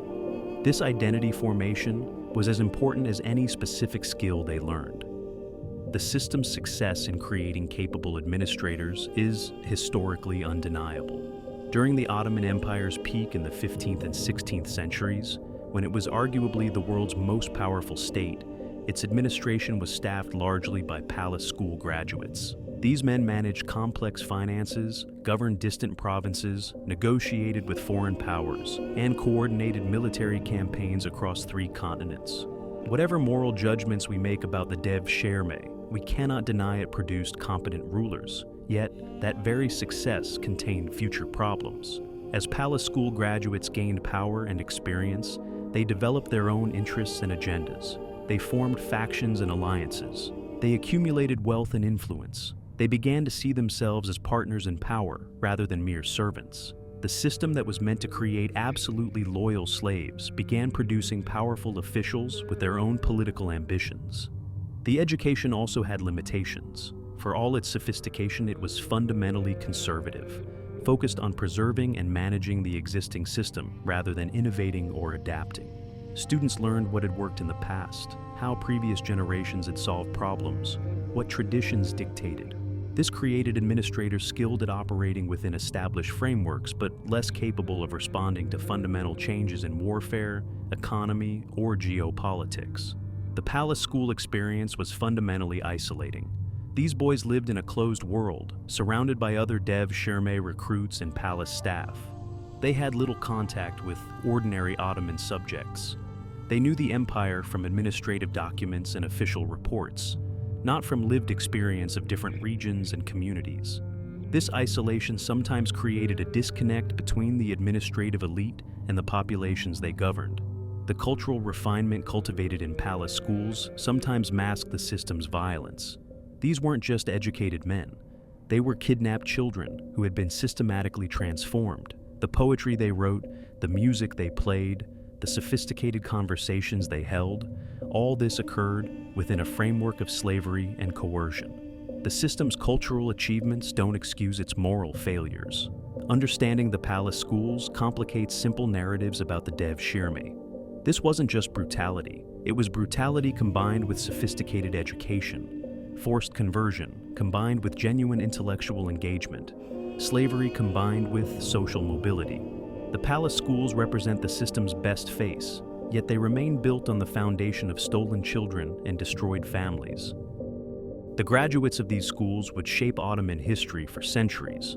They would govern provinces, command armies, negotiate treaties, and manage the empire's vast resources. Some would be remembered as wise and capable administrators who served the empire well. Others would become corrupt, greedy, or tyrannical. But all would carry the mark of their palace school education, the knowledge, values, and identity that had been instilled in them during years of intensive training. The palace school system reveals perhaps the most sophisticated attempt in history to deliberately create a governing class from scratch. It took children with no prior claim to power and systematically transformed them into sophisticated administrators. It worked, sometimes brilliantly, but its success came at an incalculable human cost. The systematic erasure of thousands of individual identities in service of imperial power. You're 90 minutes into one of history's most disturbing systems, where stolen children became emperors and generals. If you're fascinated by the secrets buried in boring history textbooks, subscribe to The Deep Unknown. We turn forgotten history into 3-hour deep dives you can sleep, study, or get lost in. The ultimate paradox of the Devshirme system manifests in the extraordinary power that some former slaves achieved. These were men who began as kidnapped Christian children, yet rose to become the Ottoman Empire's most powerful officials, governing provinces, commanding armies, managing imperial finances, and in some cases effectively running the entire empire as Grand Viziers. Understanding how slavery could be a path to supreme power requires us to rethink everything we assume about both slavery and power. The position of Grand Vizier, essentially the Ottoman Prime Minister, was the second most powerful office in the empire. subordinate only to the Sultan himself. The Grand Vizier wielded enormous authority. He directed the imperial administration, commanded armies in the Sultan's absence, oversaw the treasury, appointed provincial governors, and made policy decisions that affected millions of people. This wasn't ceremonial power. Grand Viziers ruled. And overwhelmingly, especially during the empire's golden age in the 15th and 16th centuries, Grand Viziers were Devshirme products. They were men who had been collected as Christian boys, converted to Islam, educated in the palace schools, and risen through the administrative hierarchy. Their slavery didn't prevent them from achieving power. Paradoxically, it was the pathway to power. Consider Mahmud Pasha Angelovich, Grand Vizier under Mehmed the Conqueror in the 1450s and 1460s. Born into a Serbian noble family, he was collected through the Devshirme and rose to become one of the most powerful men in the Ottoman Empire. He commanded armies that conquered territories in the Balkans and Anatolia. He governed with such authority that some contemporary observers believed he was the real power behind the throne, with the Sultan deferring to his judgment. Or Ibrahim Pasha, the boyhood friend of Suleiman the Magnificent who became Grand Vizier at the remarkably young age of about 30. Ibrahim wielded unprecedented power. Suleiman trusted him so completely that he gave him authority to act in the Sultan's name. Ibrahim commanded armies, negotiated with foreign powers, and governed the empire with a free hand. His palace in Istanbul rivaled the Sultan's in magnificence. He married into the royal family. For 13 years, he was arguably the most powerful person in one of the world's most powerful empires. Sokolu Mehmed Pasha represents perhaps the most extraordinary example. Born a Serbian Orthodox Christian around 1505, collected through the Devshirme as a boy, he rose steadily through the Ottoman administrative hierarchy. He became Grand Vizier in 1565 and held that position for 15 years, serving under 3 different sultans. During much of this time, particularly when Sultan Selim II proved incompetent and indifferent to governance, Sokolu Mehmed Pasha effectively ran the Ottoman Empire. He directed military campaigns, managed finances, appointed officials, and made strategic decisions. He married a granddaughter of Suleiman the Magnificent, cementing his position in the royal family. These weren't isolated cases. During the critical period from roughly 1453 to 1600, when the Ottoman Empire was at its peak of territorial expansion and power, the majority of Grand Viziers were Devshirme products. The pattern was clear. The men who actually governed the empire were largely former Christian slaves who had been systematically transformed into Muslim Ottoman officials. But Grand Viziers were just the pinnacle. Throughout the administrative hierarchy, Devshirme graduates dominated. Provincial governors, who ruled territories as large as European kingdoms, were often palace school alumni. Treasury officials who managed the empire's vast finances had typically come through the system. Military commanders who led Ottoman armies in conquest had usually started as collected Christian boys. This reality challenges fundamental assumptions about slavery. We think of slavery as the complete absence of power, the reduction of human beings to property with no agency or autonomy. And indeed, Devshirme boys were legally slaves. They could be bought, sold, given away, or executed at their master's will. Yet some of these same slaves accumulated enormous practical power. They commanded armies, governed provinces, managed treasuries, and made decisions affecting millions. How do we make sense of this contradiction? The key lies in understanding that Ottoman slavery operated according to different logic than the plantation slavery of the Americas or the household slavery of ancient Rome. Ottoman slaves, particularly educated and trained slaves, could hold positions, own property, accumulate wealth, and exercise authority. Their slavery was fundamentally about legal status and obligation to their master, rather than about powerlessness per se.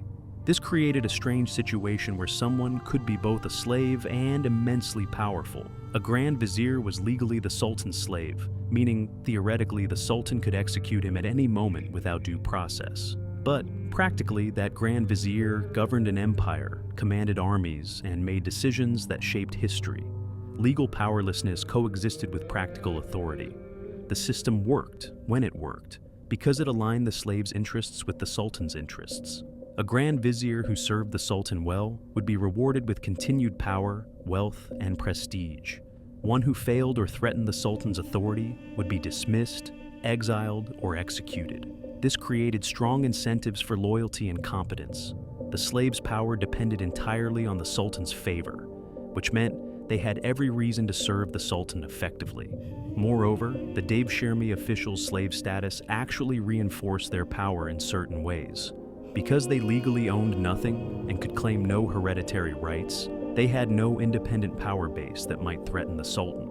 Freeborn Turkish nobles had their own lands, armies, and lineages that gave them autonomous power. Slave officials had only what the Sultan gave them, which paradoxically made them more trustworthy as wielders of delegated authority. The wealth these men accumulated was extraordinary. Successful grand viziers and provincial governors became fabulously rich. They built palaces, endowed mosques and schools, patronized artists and poets, and lived in luxury that rivaled European royalty.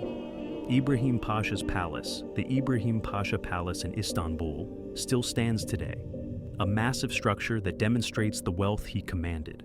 This wasn't wealth seized despite their slavery, but rather wealth that flowed from their powerful positions. Yet their wealth remained vulnerable. Because they were slaves, their property wasn't truly their own. It all technically belonged to the Sultan. When a grand vizier fell from favor or died, the Sultan could confiscate his entire estate. This happened frequently enough that it became an expected part of the system. A grand vizier might spend decades accumulating wealth, only to have it all seized in an instant. This precariousness kept even the most powerful officials aware of their fundamental dependence on the Sultan's goodwill. The marriages these men made further complicated their status. Powerful Devshirme officials often married into the Ottoman elite, including the Sultan's own family. Multiple grand viziers married princesses of the blood, daughters or granddaughters of sultans. These marriages created strange status contradictions. A man who was legally a slave becoming part of the royal family through marriage, their children having both slave heritage and royal blood. The power wielded by Devshirme officials created resentment among freeborn Muslims, particularly the Turkish nobility. Here were former Christian slaves ruling over proud Muslim aristocrats, former peasants giving orders to descendants of warrior dynasties. This violated traditional Islamic social hierarchies and Turkish tribal values. Contemporary Ottoman sources contain grumbling from Turkish nobles about being governed by former slaves and Christian converts. But the sultans deliberately chose to empower slaves rather than nobility, precisely because of this tension. Freeborn nobles might challenge the sultan's authority, appeal to tribal loyalties, or build independent power bases. Slave officials owed everything to the sultan and had no alternative sources of legitimacy or power. The very thing that made the Turkish nobility resent slave officials, their complete dependence on the sultan, was what made the sultans trust them. The day-to-day exercise of power by these officials looks similar to governance anywhere. They held court, reviewed petitions, made judicial decisions, directed administrative subordinates, managed budgets, and conducted diplomacy. Their slave status didn't make them govern differently or less effectively. In many ways, the practical operation of power obscured the underlying legal reality of slavery. Contemporary European observers found this system baffling and fascinating. Venetian ambassadors, who maintained close diplomatic contact with the Ottoman court, wrote detailed reports describing the Devshirme system and the power of slave officials. Some European commentators saw it as proof of Ottoman tyranny. That even the highest officials were slaves showed the Sultan's absolute power. Others saw it as a strange form of meritocracy, that former peasants could rule based on ability rather than birth. The system's success in creating capable administrators is historically undeniable. The Ottoman Empire during its golden age was governed effectively, more effectively than many contemporary European states. Taxes were collected, armies were supplied, provinces were administered, and justice was dispensed. The administrative machine functioned, and it functioned largely because of palace school graduates who combined education, experience, and strong incentives to perform competently. Yet the paradox of powerful slaves contained the seeds of the system's eventual destruction. As Devshirme officials became more powerful, They developed their own interests and agendas. They formed factions, accumulated followers, built networks of clients and allies. They began to see themselves as kingmakers rather than mere servants. The very success of the system in creating powerful administrators gradually undermined the principle that these were obedient slaves who existed only to serve the Sultan. The experience of power also changed how these men saw themselves. They might have started as kidnapped children with no claim to authority, but after decades of wielding power, governing provinces, commanding armies, and making decisions of state, they developed different self-conceptions. They were no longer psychologically servants, even if they remained legally slaves. Power has its own logic, and those who wield it long enough come to believe they deserve it. The children of Devshirme officials added another complication.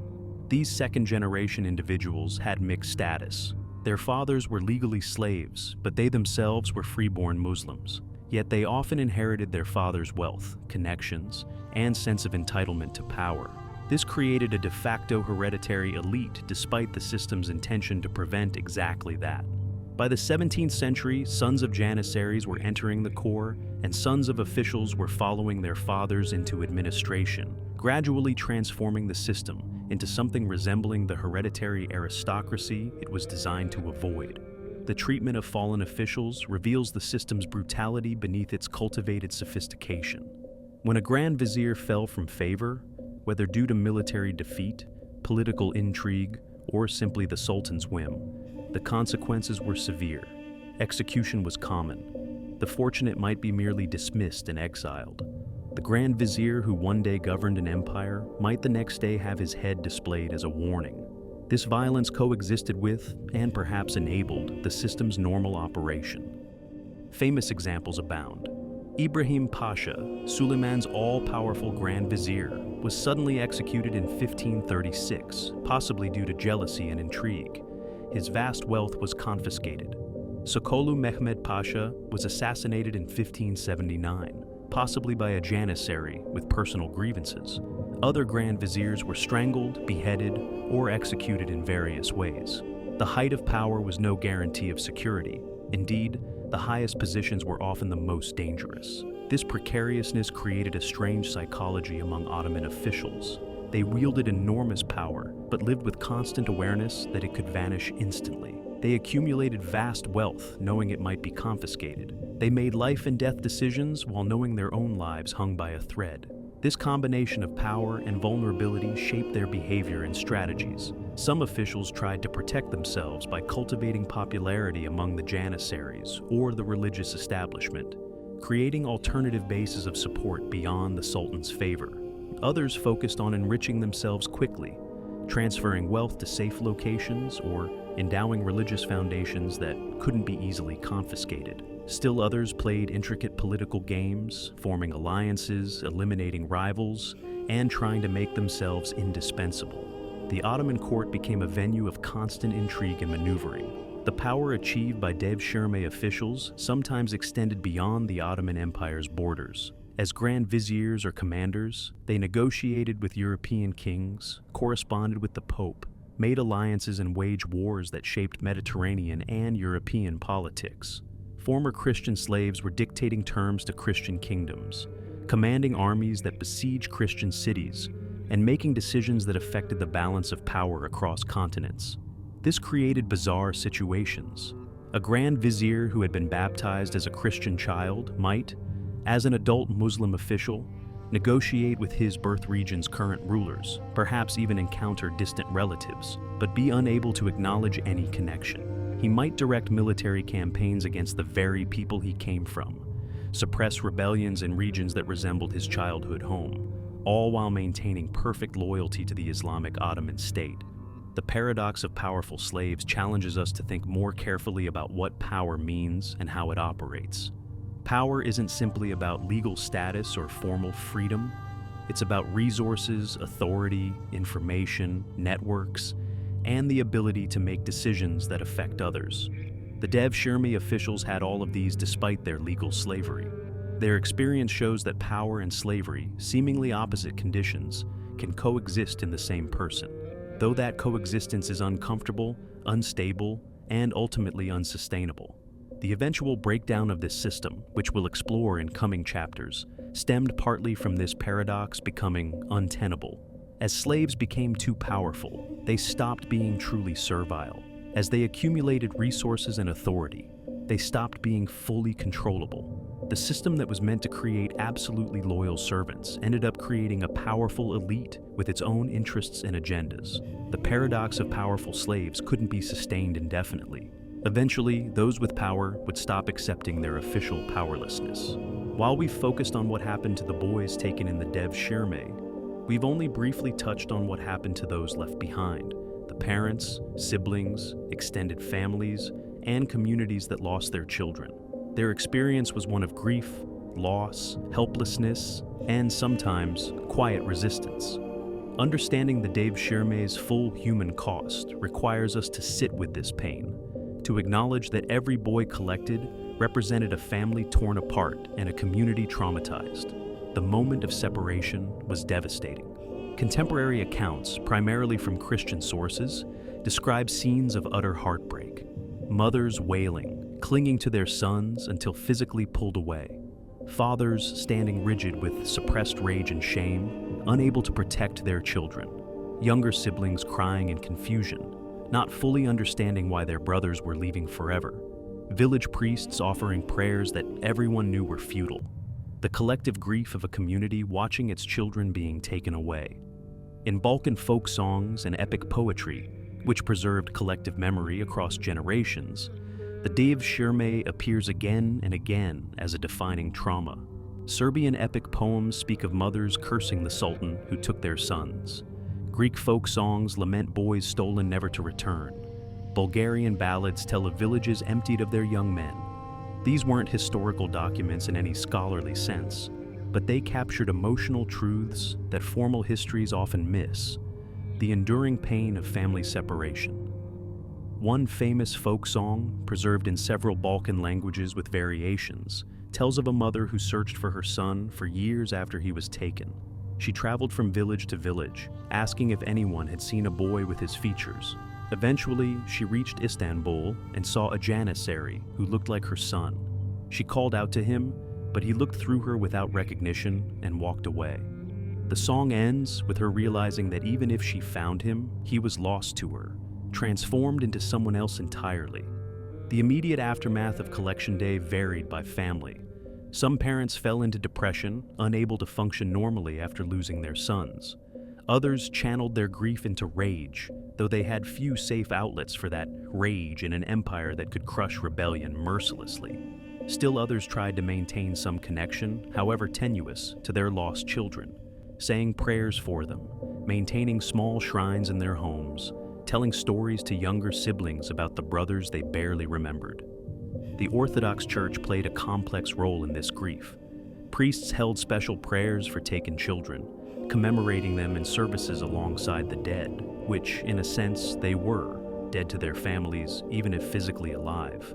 But the Church also had to be careful not to provoke Ottoman authorities. Too much mourning, too much emphasis on the Devshirme's injustice, might be seen as encouraging resistance. So, the Church walked a careful line between providing spiritual comfort and avoiding political trouble. Some families tried to maintain hope that their sons would return. Perhaps the system would end. Perhaps their boy would escape. Perhaps he would rise to high position and be able to help his birth family.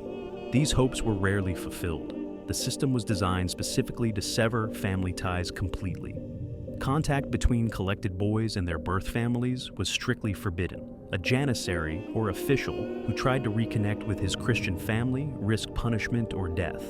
Yet sometimes, despite official prohibitions, connections persisted. We have fragmentary evidence of secret messages sent through intermediaries, of money quietly channeled to birth families, of powerful officials covertly protecting their home villages or regions. These connections had to remain hidden. Acknowledging them openly would compromise the official's position and identity.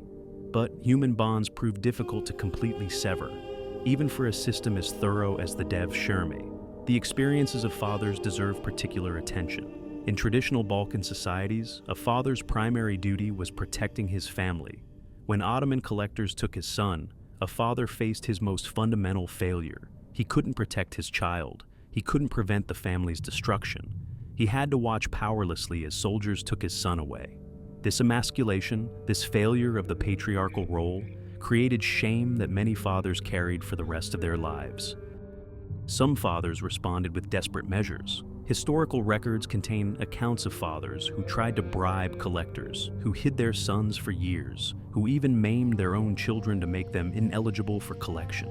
These were not acts of cruelty, but of love. A father would rather his son live as a disabled peasant than lose him forever to the Ottoman system. That some parents made this calculation reveals how terrifying the Devshirme was.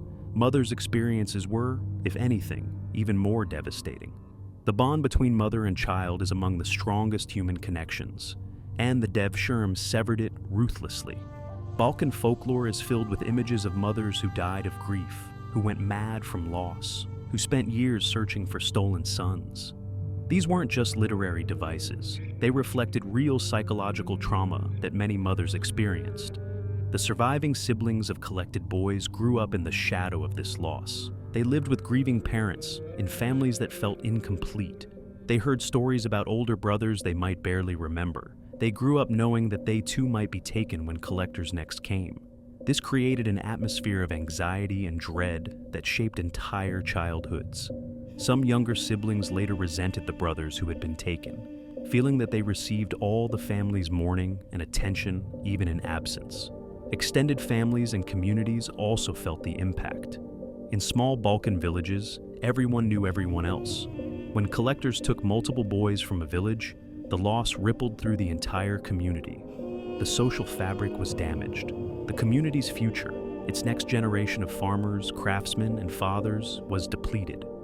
Villages became populated disproportionately by women, older men, and small children, with a missing cohort of young men who should have been entering adulthood. The economic impact on families could be severe.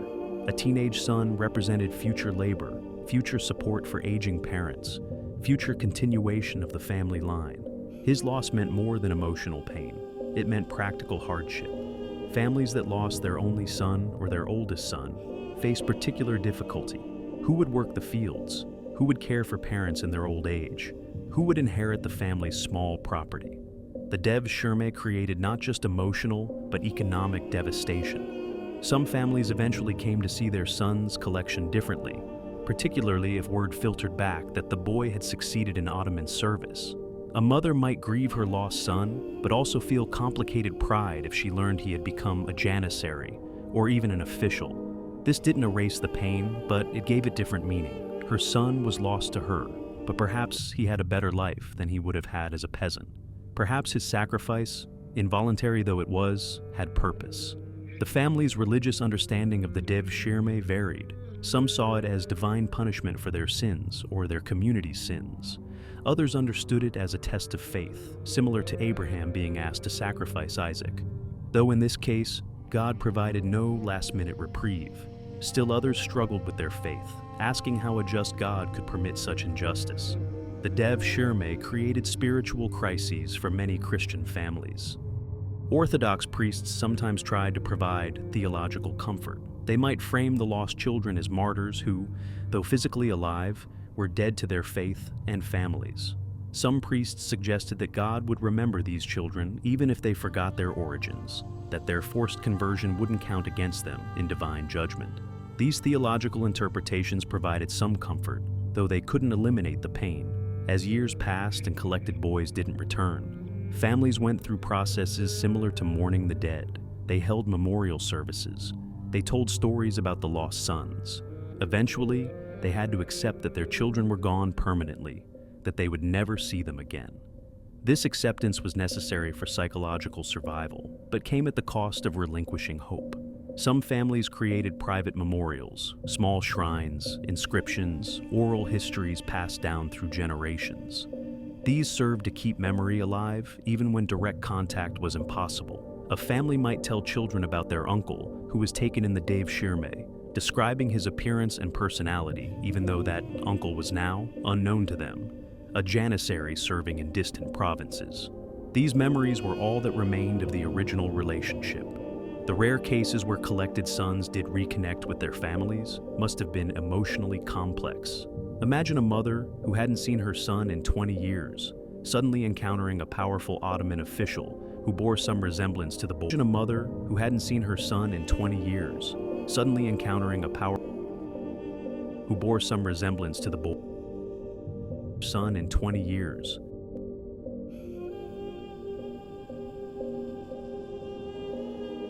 Son in 20 years.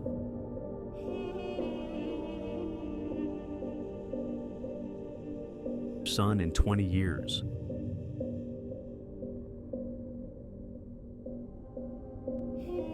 Son in 20 years.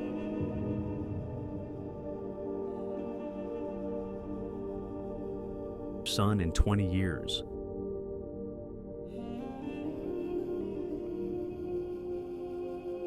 Son in 20 years.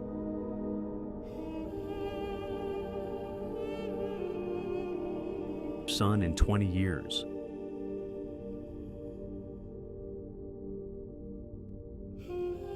Son in 20 years.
Community responses varied. Some villages developed elaborate hiding systems, warning networks that alerted them when collectors were approaching. Others became fatalistic, seeing the Devshirme as an unavoidable cost of Ottoman rule. Still others saw it as one oppression among many. The Devshirme was terrible, but so were the taxes, the occasional military requisitions, the general powerlessness of Christian subjects under Muslim rule. The Devshirme's impact on Christian collective identity in the Balkans was profound and lasting. It became a central grievance, a symbol of Ottoman oppression that was remembered and retold across centuries. Even after the system ended, the memory persisted. In the 19th and 20th centuries, as Balkan nations gained independence from Ottoman rule, the Devshirme featured prominently in nationalist narratives. Proof of Turkish cruelty, justification for resistance, a wrong that demanded redress. Modern descendants sometimes discover their ancestors' connection to the Devshirme. A Serbian family might learn that their surname traces back to a boy collected in the 15th century, whose younger brother carried on the family line. A Greek villager might find in local archives a record of a collection that took several boys from their ancestral village. These discoveries connect modern people to a historical trauma their ancestors experienced centuries ago. The emotional impact of the Devshirme on families reminds us that history isn't just about systems, policies, and institutions. It's about people. Behind every statistic about how many boys were collected, there were individual human beings, mothers who grieved, fathers who felt they had failed, siblings who grew up in trauma's shadow, communities that lost their young men. The system's bureaucratic efficiency and occasional production of successful officials doesn't erase this human cost. Understanding what families endured also helps us grasp why the Devshirme remained so controversial and why its memory stayed so bitter. This wasn't some abstract policy that people disagreed with intellectually. This was a system that inflicted direct, personal, devastating harm on hundreds of thousands of families. Every 3 to 7 years, Ottoman collectors would arrive and tear families apart. The trauma was cyclical, recurring, unavoidable. The family's powerlessness adds another dimension to the tragedy. They couldn't vote out the government implementing this policy. They couldn't appeal to courts for justice. They couldn't mount effective resistance without facing overwhelming military force. They could only endure, adapt, try to protect what they could, and grieve what they couldn't save. This powerlessness in the face of state violence is its own form of torture. Yet we should also note the family's resilience. They survived. They maintained their communities. They preserved their faith. They passed down their memories and stories. They adapted to life under Ottoman rule while maintaining their distinct identities. The Devshirme was meant to weaken Christian communities by taking their sons, and in some ways, it succeeded. But those communities endured, and their descendants are still there today. The Devshirme family's experience reminds us that major historical events and systems are experienced most intensely at the personal and familial level. The Ottoman Empire might have had strategic reasons for the system. Historians might debate its effectiveness or analyze its structure. But for a mother holding her son one last time before Ottoman soldiers took him away forever, none of that abstraction mattered. What mattered was the unbearable immediate reality of loss. Who, in the deepest quiet of your rest, in the stillness of approaching sleep, let this question drift through your mind like smoke. Who built the pyramids? Not the pharaoh's name we assigned to them, but the actual builders, the ones who understood the mathematics, who wielded the tools, who organized the labor, who possessed the knowledge. Who were they? The orthodox answer is simple. Egyptian workers, skilled laborers, conscripted peasants during the Nile's flood season, when farming was impossible, copper tools, wooden ramps, rope, and determination. But as you breathe, as you sink deeper, let yourself feel the inadequacy of this answer, the way it doesn't quite fit, the way it leaves too many questions unresolved. Dr. Mark Lehner, the prominent Egyptologist, excavated the workers' village at Giza. He found bakeries, breweries, copper workshops, living quarters.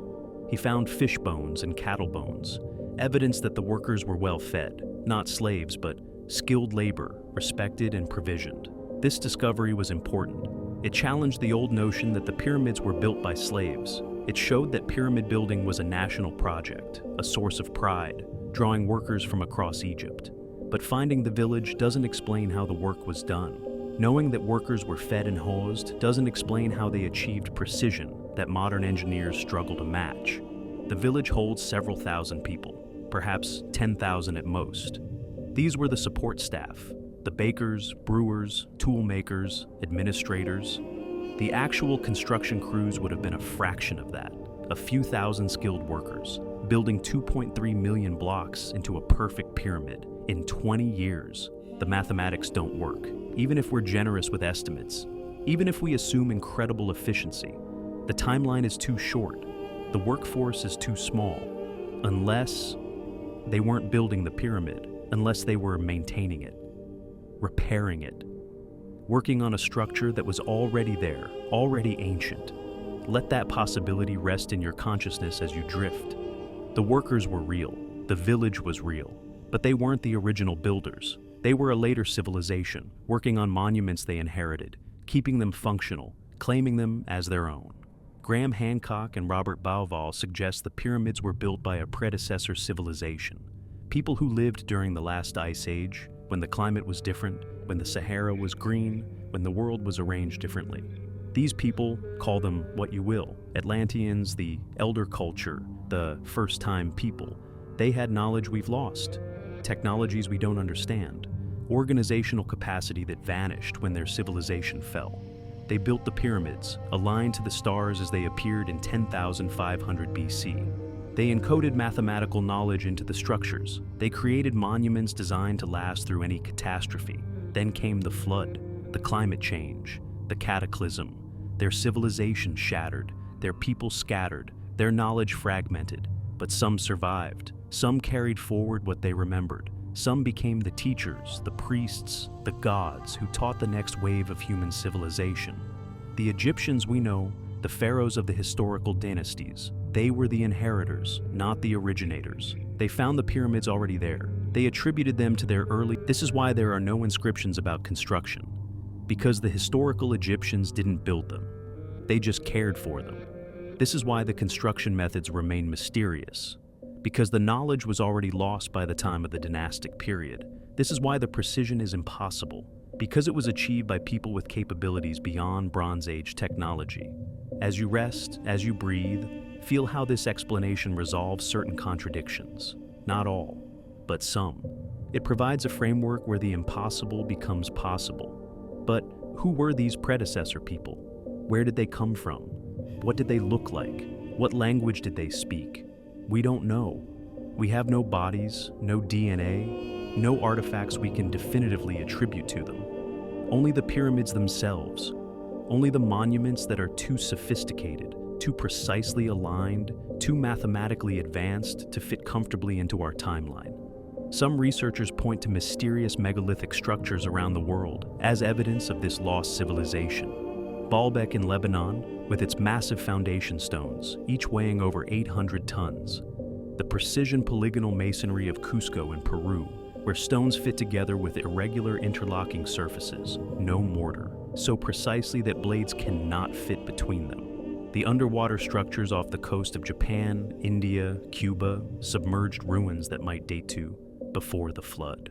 All of these sites show similar characteristics: massive stones, precision fitting, alignment to astronomy, and all of them are attributed to the cultures that inhabited the regions, but often with the acknowledgement that the dating is uncertain, the construction methods unknown. What if they're all connected? What if they're all remnants of the same global civilization, scattered across continents because that civilization was global, operating during a time when coastlines were different, when sea levels were lower, when the world was more accessible?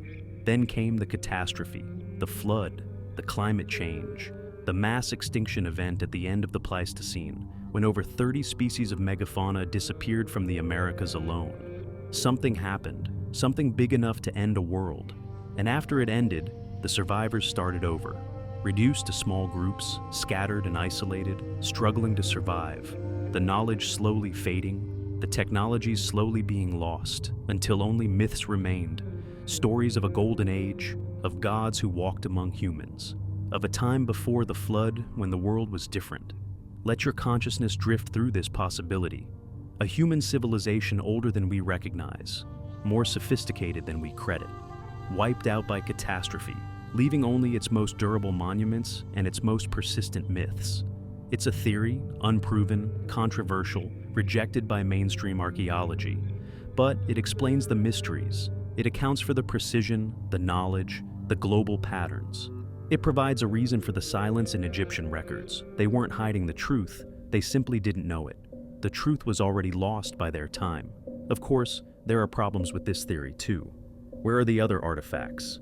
If this civilization was so advanced, why do we only find the monuments, not the tools, the weapons, the daily objects that any civilization would leave behind?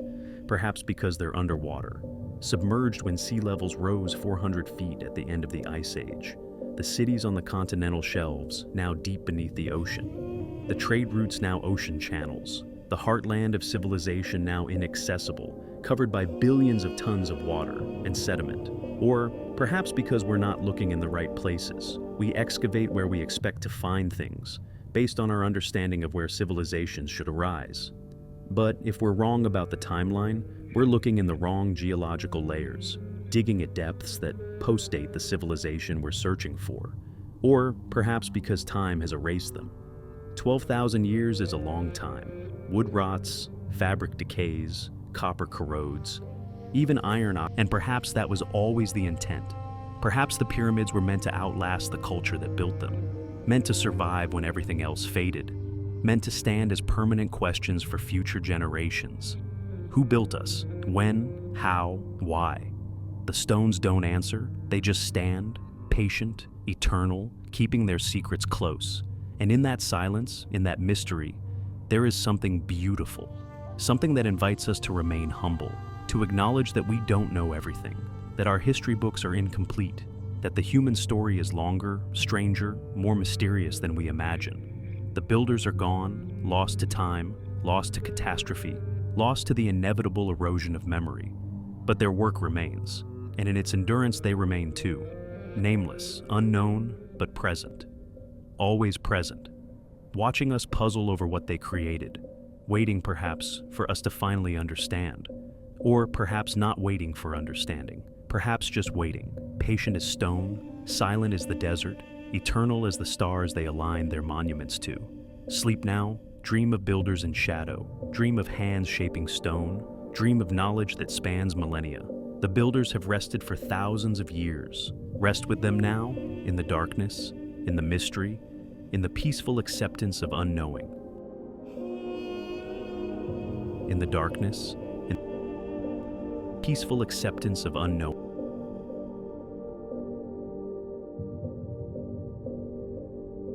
Peaceful acceptance of unknown.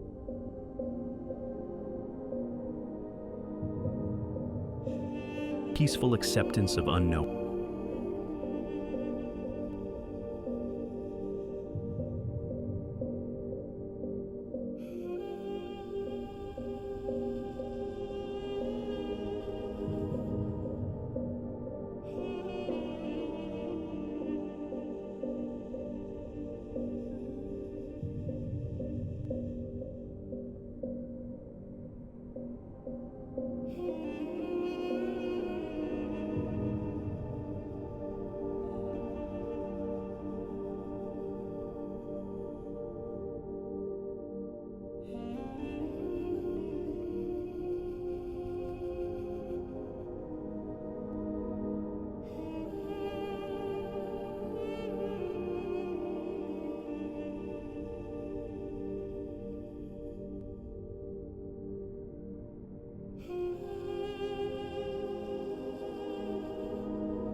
The intellectual impact of the Inquisition was also significant. It discouraged questioning and critical thinking about religious matters. It enforced conformity in belief and practice. Scientists and philosophers who challenged orthodox views risked Inquisition investigation. While the popular image of the Inquisition suppressing all scientific progress is exaggerated, there were certainly cases where the Inquisition impeded intellectual development and punished innovative thinkers. Galileo's trial by the Roman Inquisition in 1633 for supporting heliocentrism is a famous example, though he was treated relatively leniently compared to many Inquisition victims. The resistance to the Inquisition took various forms. Some refused to confess even under torture, maintaining their innocence or their heretical beliefs to the death. Others fled to regions outside Inquisition control. Still others conformed outwardly while maintaining their beliefs privately, creating communities of secret religious practice. Intellectuals and reformers critiqued the Inquisition, pointing out its injustices and its use of. In the deepest quiet of this night, in the stillness of your rest, consider one final question. Not who or how or when, but what. What are the pyramids trying to tell us?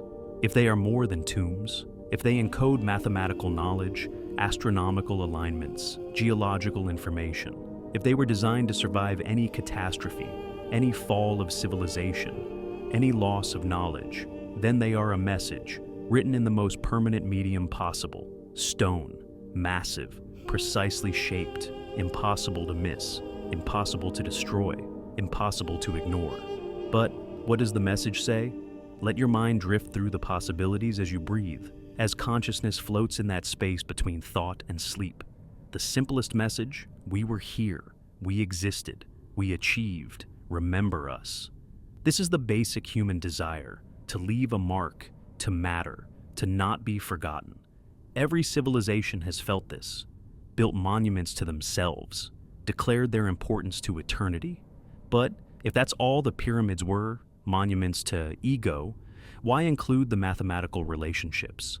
Why encode pi and the golden ratio? Why align to specific stars at specific times? Why create a structure that describes the dimensions of Earth itself? Unless the mathematics is part of the message. Unless they're saying, we knew, we understood, we calculated the cosmos and measured the planet, and we want you to know we did this.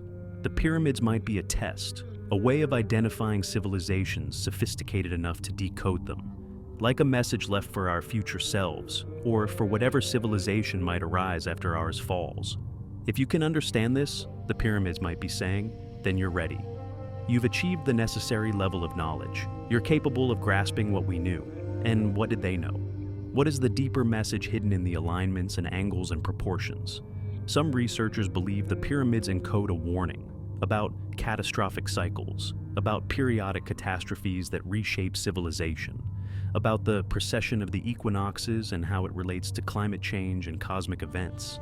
The 26,000-year precessional cycle appears again and again in ancient texts, in mythologies, in sacred numbers. The ancient Egyptians knew about precession. The Mayans tracked it. The Vedic texts of India describe it.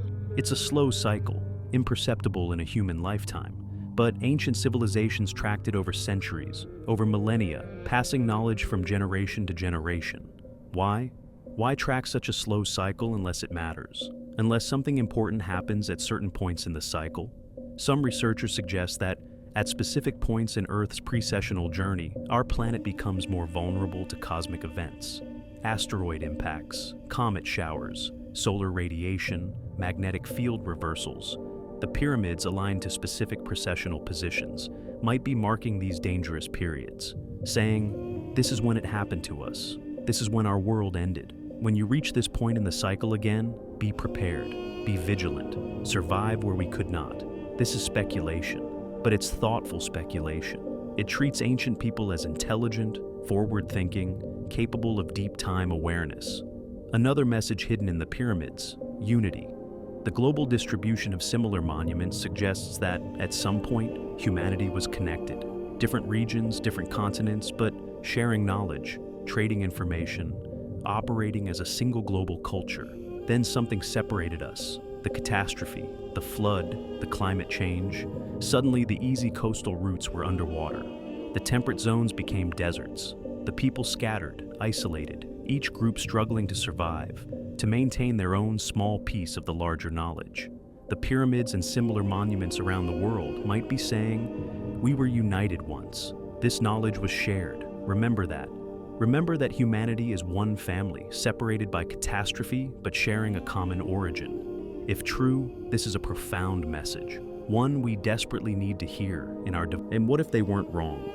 What if they knew something we've forgotten in our materialist age? What if consciousness does continue? What if there are technologies, internal technologies of consciousness, meditation, ritual, that allow access to these other realms? The pyramid, then, would be a device for facilitating this transition. A machine not of metal and electricity, but of stone and vibration and consciousness itself. This sounds mystical, new age, unscientific. But quantum physics has revealed that consciousness and physical reality are entangled in ways we don't understand. That observation affects outcomes. that the material world might be less solid, less separate from consciousness than classical physics assumed. What if ancient people understood this intuitively? What if they built their technologies around different principles than ours? Not mechanisms and gears, but resonance and consciousness, and the subtle energies we're only beginning to measure? The message would be, there is more. Don't limit yourselves to the material. Don't forget the spiritual. Don't lose the knowledge of how to navigate the invisible realms. We built these structures to remind you, to show you it's possible, to give you the tools if you can remember how to use them. As you rest now, as you sink into the deepest peace, let all these possible messages coexist. Let them blend together like light through water, creating patterns that shift and change depending on how you look at them. Maybe the message is all of these things. Maybe it's something we haven't even considered yet. Maybe it's so far beyond our current understanding that we can't decode it yet. We can only recognize that it exists, that there is a message, that the pyramids are not random, not accidental, not simple.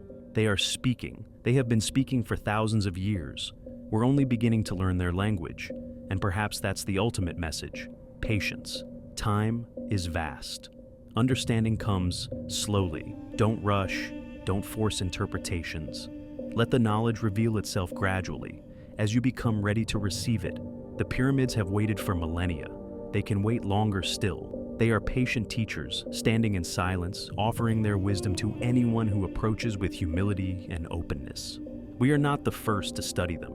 Ancient Greeks came and wondered. Romans came and marveled. Medieval scholars came and calculated. Renaissance scientists came and measured. Modern archaeologists come and excavate. Generation after generation, approaching these monuments, asking questions, proposing theories, contributing small pieces to the gradually growing understanding. And generation after generation, the pyramids remain mysterious, always slightly beyond our full comprehension, always keeping one more secret, always inviting one more question. This is not a failure of human understanding. This is the gift the pyramids give, the eternal invitation to wonder, to question, to reach beyond our current knowledge towards something greater. In our modern world, we've become uncomfortable with mystery. We want answers, data, proof, certainty. We've forgotten how to rest in the presence of the unknowable, how to let questions exist without resolution. The pyramids remind us how. They model patience, endurance, the beauty of remaining mysterious, the power of silence. And perhaps that's their greatest message, the one that matters most, especially now as you drift towards sleep, as consciousness fades, as you enter the mystery of dreams. You don't need to understand everything. You don't need to solve every puzzle. You don't need certainty to rest. You can exist peacefully in the presence of mystery. You can let questions go unanswered. You can surrender to the vast unknowable universe and trust that it's okay not to know. The pyramids teach this by simply being, by standing, by refusing. They are monuments to mystery itself, to the beautiful, profound, eternal mystery of existence. And they invite us to join them, to stop struggling for answers, to stop demanding certainty, to simply rest in wonder, to simply be without needing to understand. This is their message. This is their gift. This is what they've been trying to teach us all along. Let it in now. Let the mystery enfold you completely. Let yourself dissolve into the unknowing, trusting that it's safe, that it's peaceful, that it's exactly where you need to be. The pyramids have delivered their message across thousands of years, across cultural boundaries, across the vast distance between their time and ours. And the message is simple: rest, wonder, release your need for certainty. Trust the mystery. All is well in the unknowing. Wonder, release your need for certainty. Trust the mystery. All is well in the unknowing. Wonder, release your need for certainty. Trust the mystery. All is well in the unknowing. Wonder, release your need for certainty. Trust the mystery. All is well in the unknowing. Wonder, release your need for certainty. Trust the mystery. All is well in the unknowing. Wonder, release your need for certainty. Trust the mystery. All is well in the unknowing. Wonder, release your need for certainty. Trust the mystery. All is well in the unknowing. Wonder, Release your need for certainty. Trust the mystery. Knowing. Need for certainty. Trust the mystery. Knowing. Need for certainty. Trust the mystery. Knowing. Need for certainty. Trust the mystery. Knowing. Need for certainty. Trust the mystery. Knowing. Need for certainty. Trust the mystery. Knowing. Need for certainty. Trust the mystery. Knowing. Need for certainty. Trust the mystery. Knowing. Need for certainty. Trust the mystery. Knowing. Need for certainty. Trust the mystery. Knowing. Need for certainty. Trust the mystery. Knowing. Need for certainty. Trust the mystery. Knowing. Need for certainty. Trust the mystery. Knowing. Need for certainty. Trust the mystery. Knowing. The move from public to private execution represented a fundamental shift in how society understood punishment. It was no longer primarily about public demonstration of power and deterrence through terror. Instead, it became more about the quiet exercise of state authority, removing life without spectacle. Whether this represented progress or simply a change in the nature of violence is debated. Michel Foucault, the French philosopher and historian, argued that the move from public torture and execution to private imprisonment represented not a decrease in power, but a change in how power was exercised, becoming more total and invasive, but less visible. Today, public executions are rare globally, associated primarily with authoritarian regimes and extremist groups. When they occur, they are widely condemned by international human rights organizations. Yet the impulse toward spectacle and punishment has not entirely disappeared. Execution videos are circulated online by terrorist organizations. Media coverage of trials and executions in places that still practice capital punishment creates a kind of mediated spectacle. And popular culture, through films, television, and books, continues to be fascinated by historical public executions, recreating them and exploring their meanings. As we move from public executions to our next chapter, we begin to examine how and why these brutal practices eventually declined. Our next chapter explores the factors that led to the end of medieval punishment practices, from philosophical changes to practical considerations to shifts in political power. From philosophical considerations to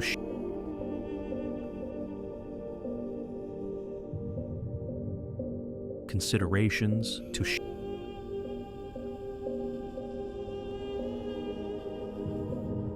considerations to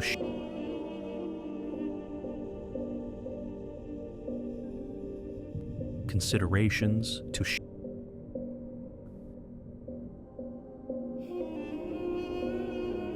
considerations to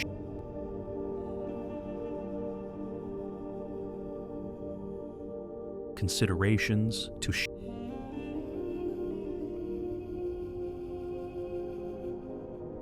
considerations to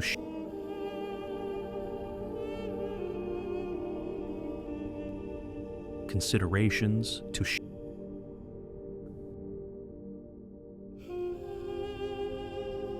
considerations to As you rest now in the deepest peace, in the final moments before sleep, claims you completely, let us return to where we began, to the Giza Plateau, to the Great Pyramid, to the stones that have witnessed so much time, so much history, so much human wondering.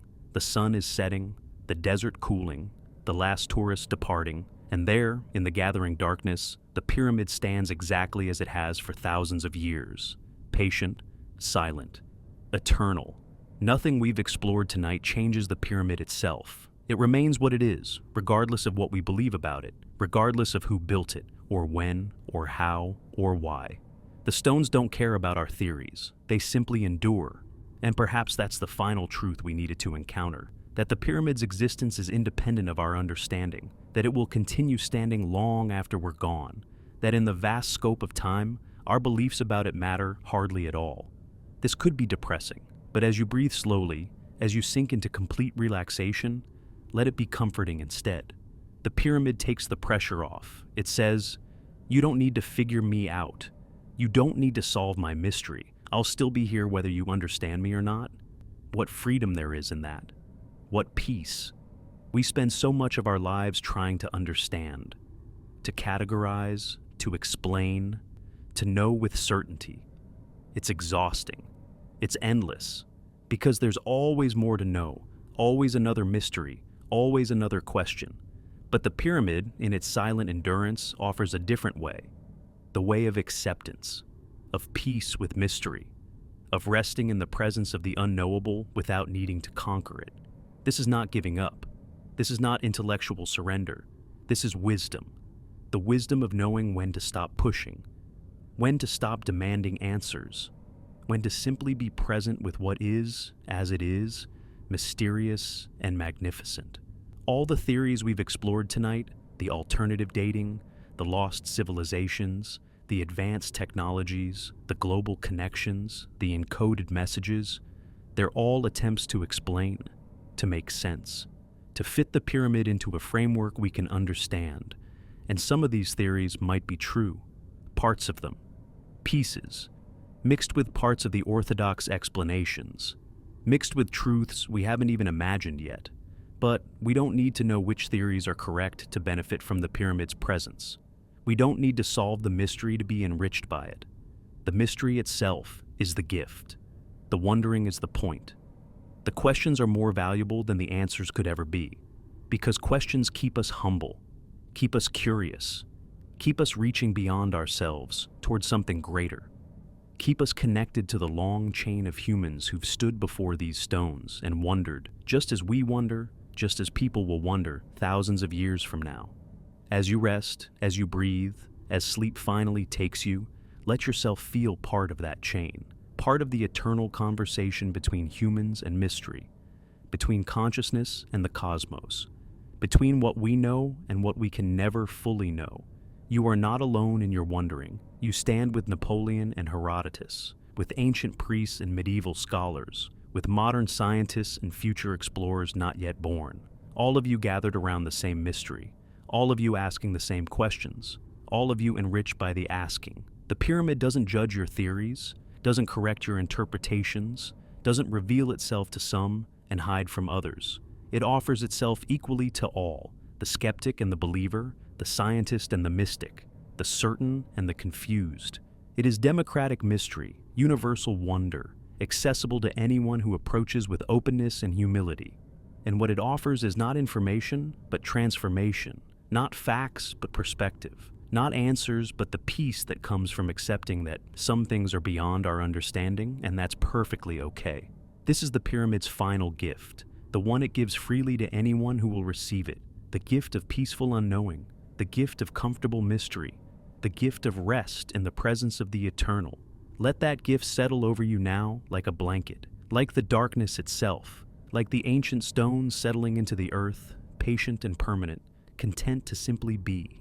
You don't need to remember everything you've heard tonight. You don't need to form conclusions or choose theories or decide what's true. You can let it all drift away like sand on the wind. Let the specific questions fade. Let the details blur and soften. Away like sand on the wind. Let the specific questions fade. Let the details blur and soften. Away like sand on the wind. Let the specific questions fade. Let the details blur and soften. Away like sand on the wind. What remains is the feeling, the sense, the deep wordless recognition that the world is bigger than we know, that history is longer than we remember, that mystery is real and present and beautiful, and that we can rest in that mystery, can trust it, can let it hold us as we sleep. The Great Pyramid has stood for so long that it has become part of the earth itself, part of the landscape, part of the eternal pattern of stone and sky and time.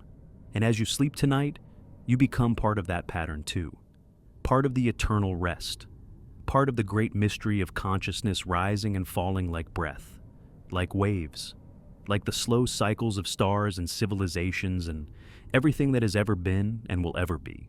Rest now, completely, totally, without resistance.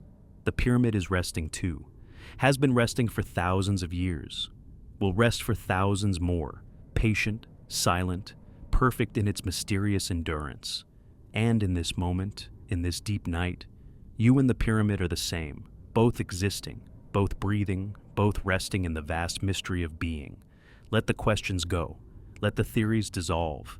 Let the wondering fade into peace. There is nothing to understand, nothing to solve, nothing to prove or disprove. There is only this moment, this breath, this deep, restful darkness that holds everything. Pyramids and questions, theories and truths, memory and forgetting, sleep and dreaming, existence and mystery, all held in the same vast, peaceful silence. Rest in that silence now. Let it be complete. Let it be enough. The pyramids will still be standing tomorrow. The mysteries will still be there. The questions will remain. But for now, for tonight, let them all go. Let yourself go. Let everything fade into the deep, peaceful darkness of sleep. You are safe. You are resting. You are held by the same eternal forces that hold the pyramids, the stones, the earth itself. Nothing is required of you. Nothing needs to be understood. Nothing needs to change. Just rest. Just breathe. Just be.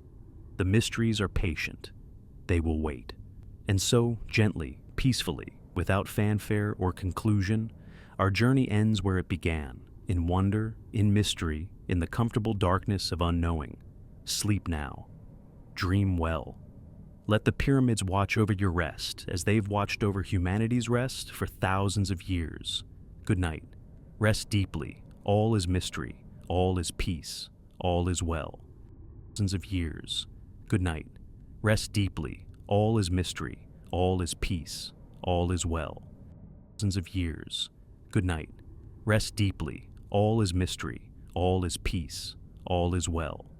Thousands of years. Good night. All is mystery. All is well. Thousands of years. Good night. All is mystery. All is well. Thousands of years. Good night. All is mystery. All is well. Thousands of years. Good night. All is mystery. All is well. Thousands of years. Good night. All is mystery. All is well. Thousands of years. Good night. All is mystery. All is well. Thousands of years. Good night. All is mystery. All is well. Thousands of years. Good night. All is mystery. All is well. All is mystery. The persistence of cruel punishment despite formal abolition should be acknowledged. Even after torture was officially abolished in many places, it continued in practice under different names or in specific contexts.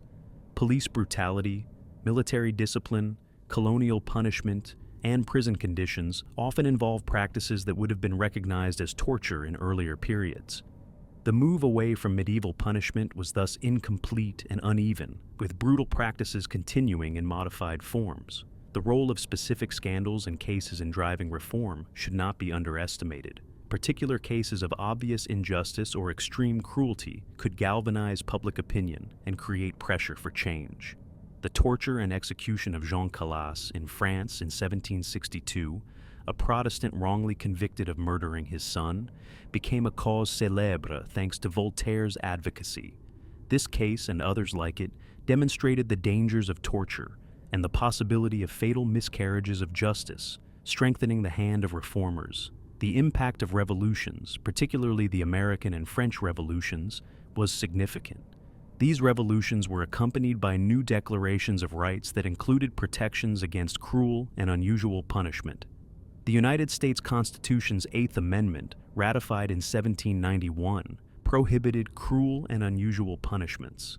The French Declaration of the Rights of Man and of the Citizen, adopted in 1789, similarly addressed punishment, stating that it should be no more than is strictly and obviously necessary. These constitutional protections created legal frameworks that made brutal medieval-style punishments more difficult to justify or maintain. The role of women in prison reform movements was important and often overlooked.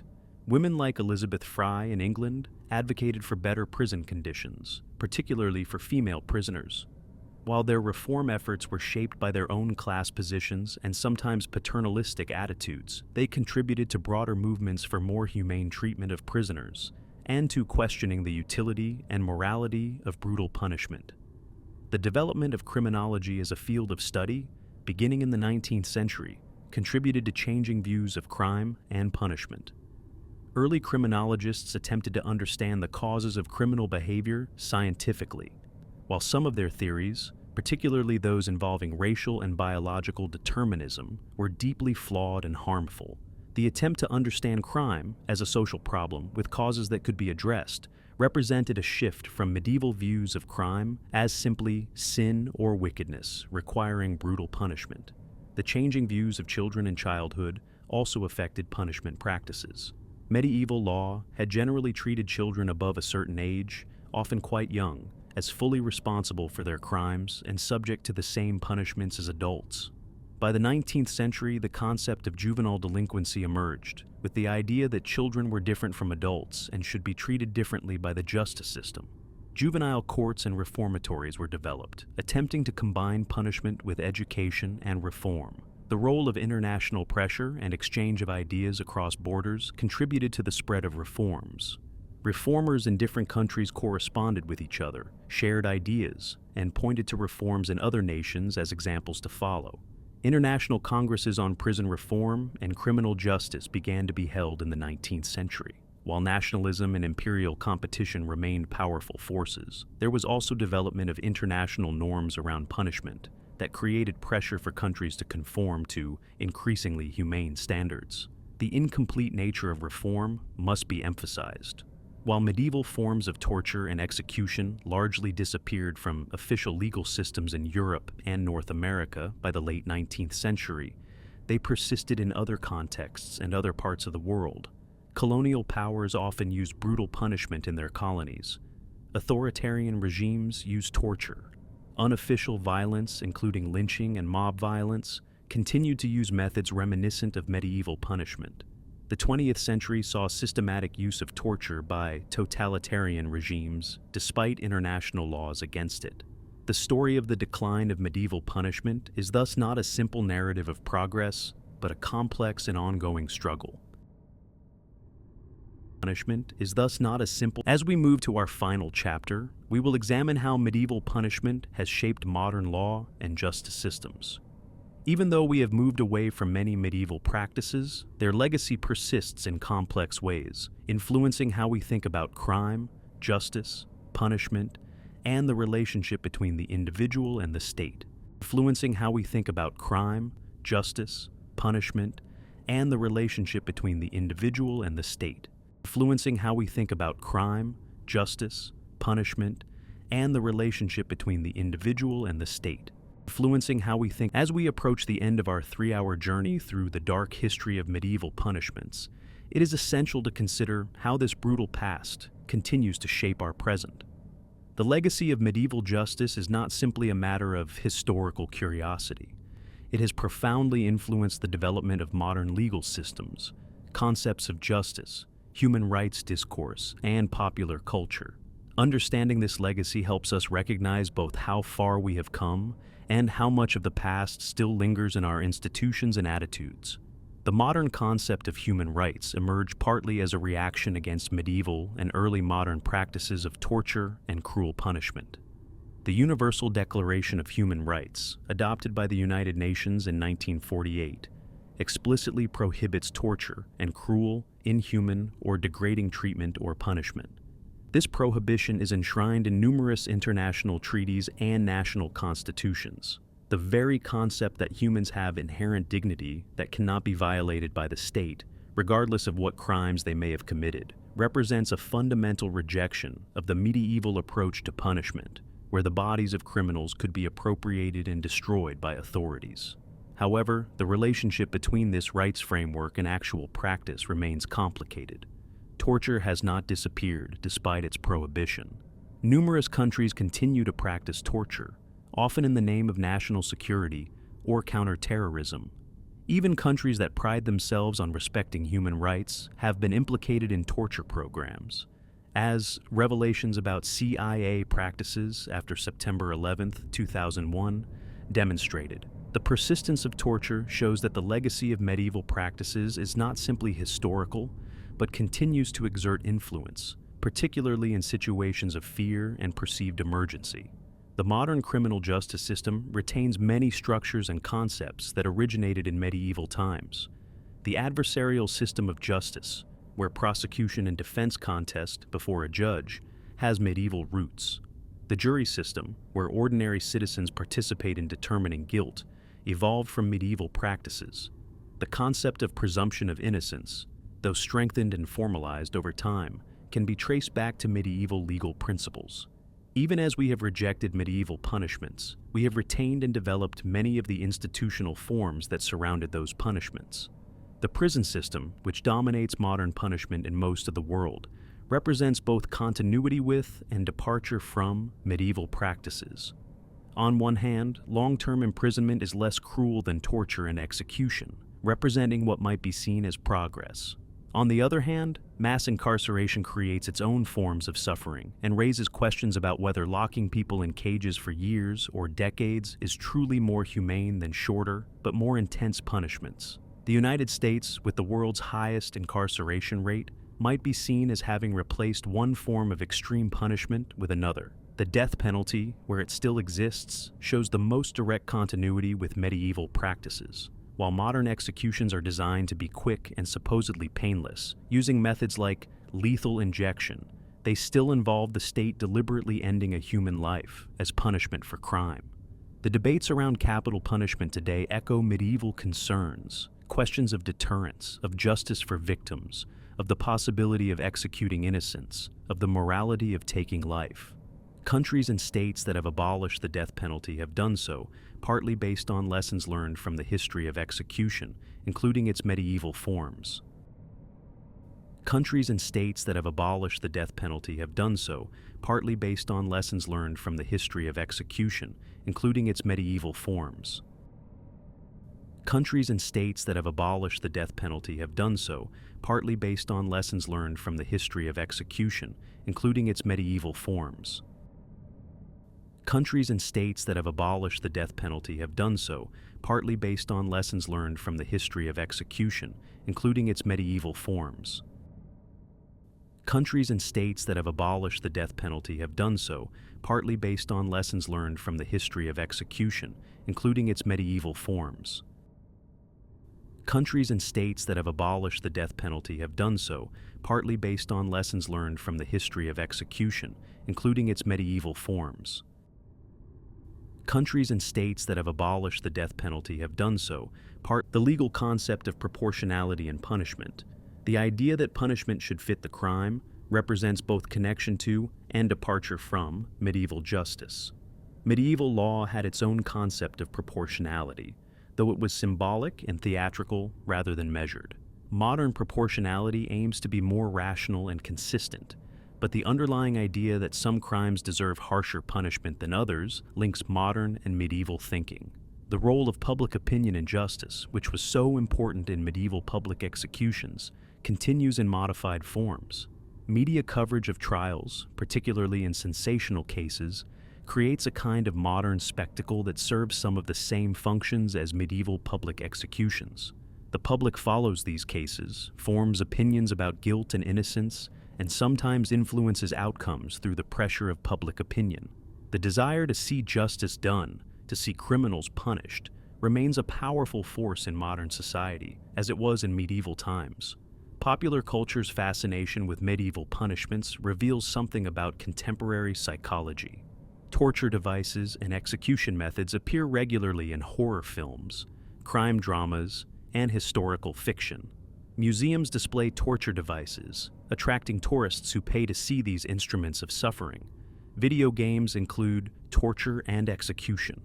This cultural obsession suggests that medieval brutality continues to exert a morbid fascination, perhaps allowing modern people to experience vicariously the intensity and extremity that is mostly absent from their everyday lives. The educational use of medieval punishment history, including documentaries like this one, serves multiple purposes. It can be genuinely educational, teaching about historical realities and how justice systems have evolved. It can serve as moral warning, demonstrating the dangers of unchecked power and the importance of protecting human rights. But it can also be prurient, satisfying a curiosity about violence and suffering that may not be entirely healthy.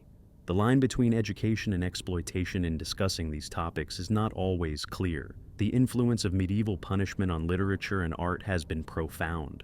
From Shakespeare's plays with their executions and torture to modern Gothic and horror fiction, creative artists have repeatedly returned to these themes. The works of the Marquis de Sade, though written in the 18th century, drew explicitly on medieval and early modern torture practices. Edgar Allan Poe's The Pit and the Pendulum used Inquisition torture as its central horror. These and countless other works show how medieval punishment has provided material for exploring themes of power, suffering, justice, and human nature. The way we remember and commemorate victims of historical injustice shows the legacy of medieval punishment.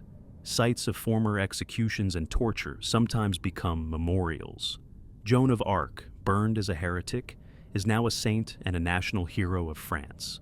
The victims of witch hunts are commemorated in various places. These acts of remembrance represent attempts to come to terms with past injustices and to honor those who suffered. They also reflect modern values being projected backward onto history, using the past to make statements about the present. Justices and to honor those who suffered. They also reflect modern values being projected backward onto history, using the past to make statements about the present. Justices and to honor those who suffered. They also reflect modern values being projected backward onto the legal protections against cruel and unusual punishment that exist in many countries, stem directly from reactions against medieval practices. The Eighth Amendment to the U.S. Constitution, which prohibits cruel and unusual punishment, has been interpreted to limit various punishment practices. Similar provisions exist in other nations' laws. These protections represent the institutionalization of Enlightenment critiques of medieval justice, making it harder for governments to return to brutal practices without violating their own fundamental laws. However, debates continue about what constitutes cruel and unusual punishment. Is solitary confinement, which can cause severe psychological damage, cruel and unusual? Are conditions in overcrowded, violent prisons cruel and unusual? Is execution by any method cruel and unusual? These questions show that the basic framework established in reaction to medieval punishment remains relevant and contested. The development of international humanitarian law, including the Geneva Conventions that regulate the treatment of prisoners of war, shows the influence of historical lessons about torture and cruelty. These laws attempt to set limits on what can be done even to enemy combatants, even in wartime. While violations of these laws remain common, their existence represents a global consensus, at least in principle, that certain forms of cruelty are unacceptable regardless of circumstances. The professionalization of criminal justice, including the development of professional police forces, forensic science, and trained judges and lawyers, represents a move away from the arbitrary and often corrupt justice of medieval times. Modern justice systems aim to be rational, consistent, and based on evidence rather than on torture-extracted confessions or trials by ordeal. While these systems often fail to live up to their ideals, the ideals themselves represent important advances. The concept of rehabilitation, the idea that criminals can be reformed and returned to society, represents a significant departure from medieval views of punishment as purely retributive or deterrent. While medieval justice sometimes allowed for mercy and redemption in spiritual terms, The systematic attempt to rehabilitate criminals through education, therapy, and training is largely a modern development. Whether rehabilitation programs actually work is debated, but the concept itself shows a different understanding of crime and criminals than prevailed in medieval times. The attention to innocence and wrongful conviction in modern justice represents another advance over medieval practices. DNA evidence has exonerated numerous people who were wrongly convicted, sometimes after decades in prison. This has led to reforms designed to prevent wrongful convictions. The medieval justice system, which used torture to extract confessions and had little interest in evidence beyond confession, routinely convicted innocent people. Modern reforms, while imperfect, represent serious attempts to address this problem. The rise of restorative justice approaches, which focus on healing harm and reconciling offenders with victims and communities rather than simply punishing, represents a significant departure from medieval retributive justice. While still relatively marginal in most justice systems, restorative justice programs show that alternative approaches to dealing with crime are possible. These approaches draw on various traditions, including some pre-modern indigenous justice systems, showing that the path away from medieval punishment is not simply about modernization, but about recovering wisdom from various sources. Showing that the path away from medieval punishment is not simply about modernization, but about recovering wisdom from various sources. Showing that the path away from medieval punishment is not simply about modernization, but about recovering wisdom from various sources. Showing that the path away from medieval punishment is not simply about modernization, but about recovering wisdom from various sources. Showing that the path away from medieval punishment is not simply about modernization, but about recovering wisdom from various sources. Showing that the path away from medieval punishment is not simply about modernization, but about recovering wisdom from various sources. Showing that the path away from medieval punishment is not simply about modernization, but about recovering wisdom from various sources.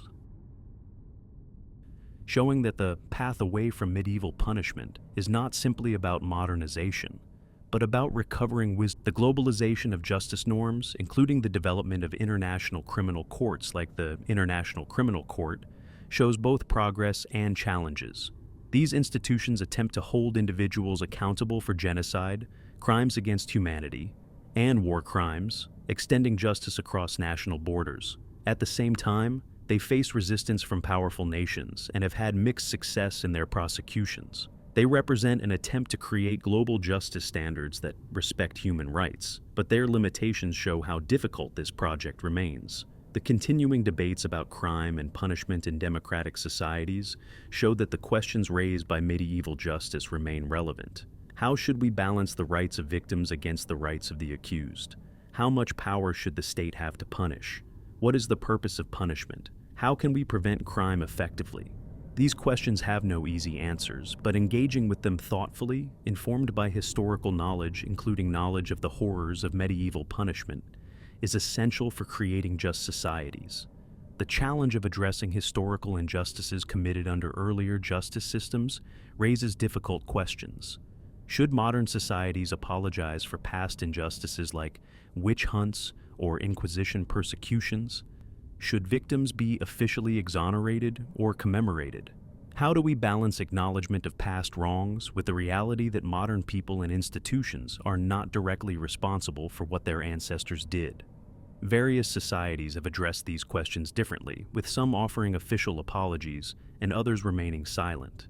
The role of forgetting and remembering in relation to medieval punishment is complex. There is value in remembering these histories, in understanding what humans have done to each other, in learning lessons that can help us avoid repeating past mistakes. But there is also something to be said for not dwelling obsessively on historical horrors, for focusing instead on building better futures. Finding the right balance between remembering and moving forward is an ongoing challenge. As we conclude this examination of medieval punishment and its legacy, we must acknowledge the complexity and ambiguity of historical judgment. We can recognize that medieval practices were cruel without simply dismissing medieval people as barbaric or ignorant. They were operating within different frameworks of values and knowledge. We can appreciate the progress that has been made in developing more humane justice systems while remaining aware of continued injustices and failures. We can learn from history without claiming to have transcended it completely. The horrific truth about medieval punishments that we have explored over the past 3 hours is not simply about the past. It is about human nature, about what we are capable of when fear and power combine, about how justice can be corrupted to serve the interests of those in power, about the importance of protecting human dignity, even and especially for those who have done wrong. These lessons remain urgently relevant in our own time. Medieval punishment was a system based on terror, on the public display of suffering, on the complete domination of the human body by state and church power. It rested on assumptions about justice, crime, and human nature that most of us now reject.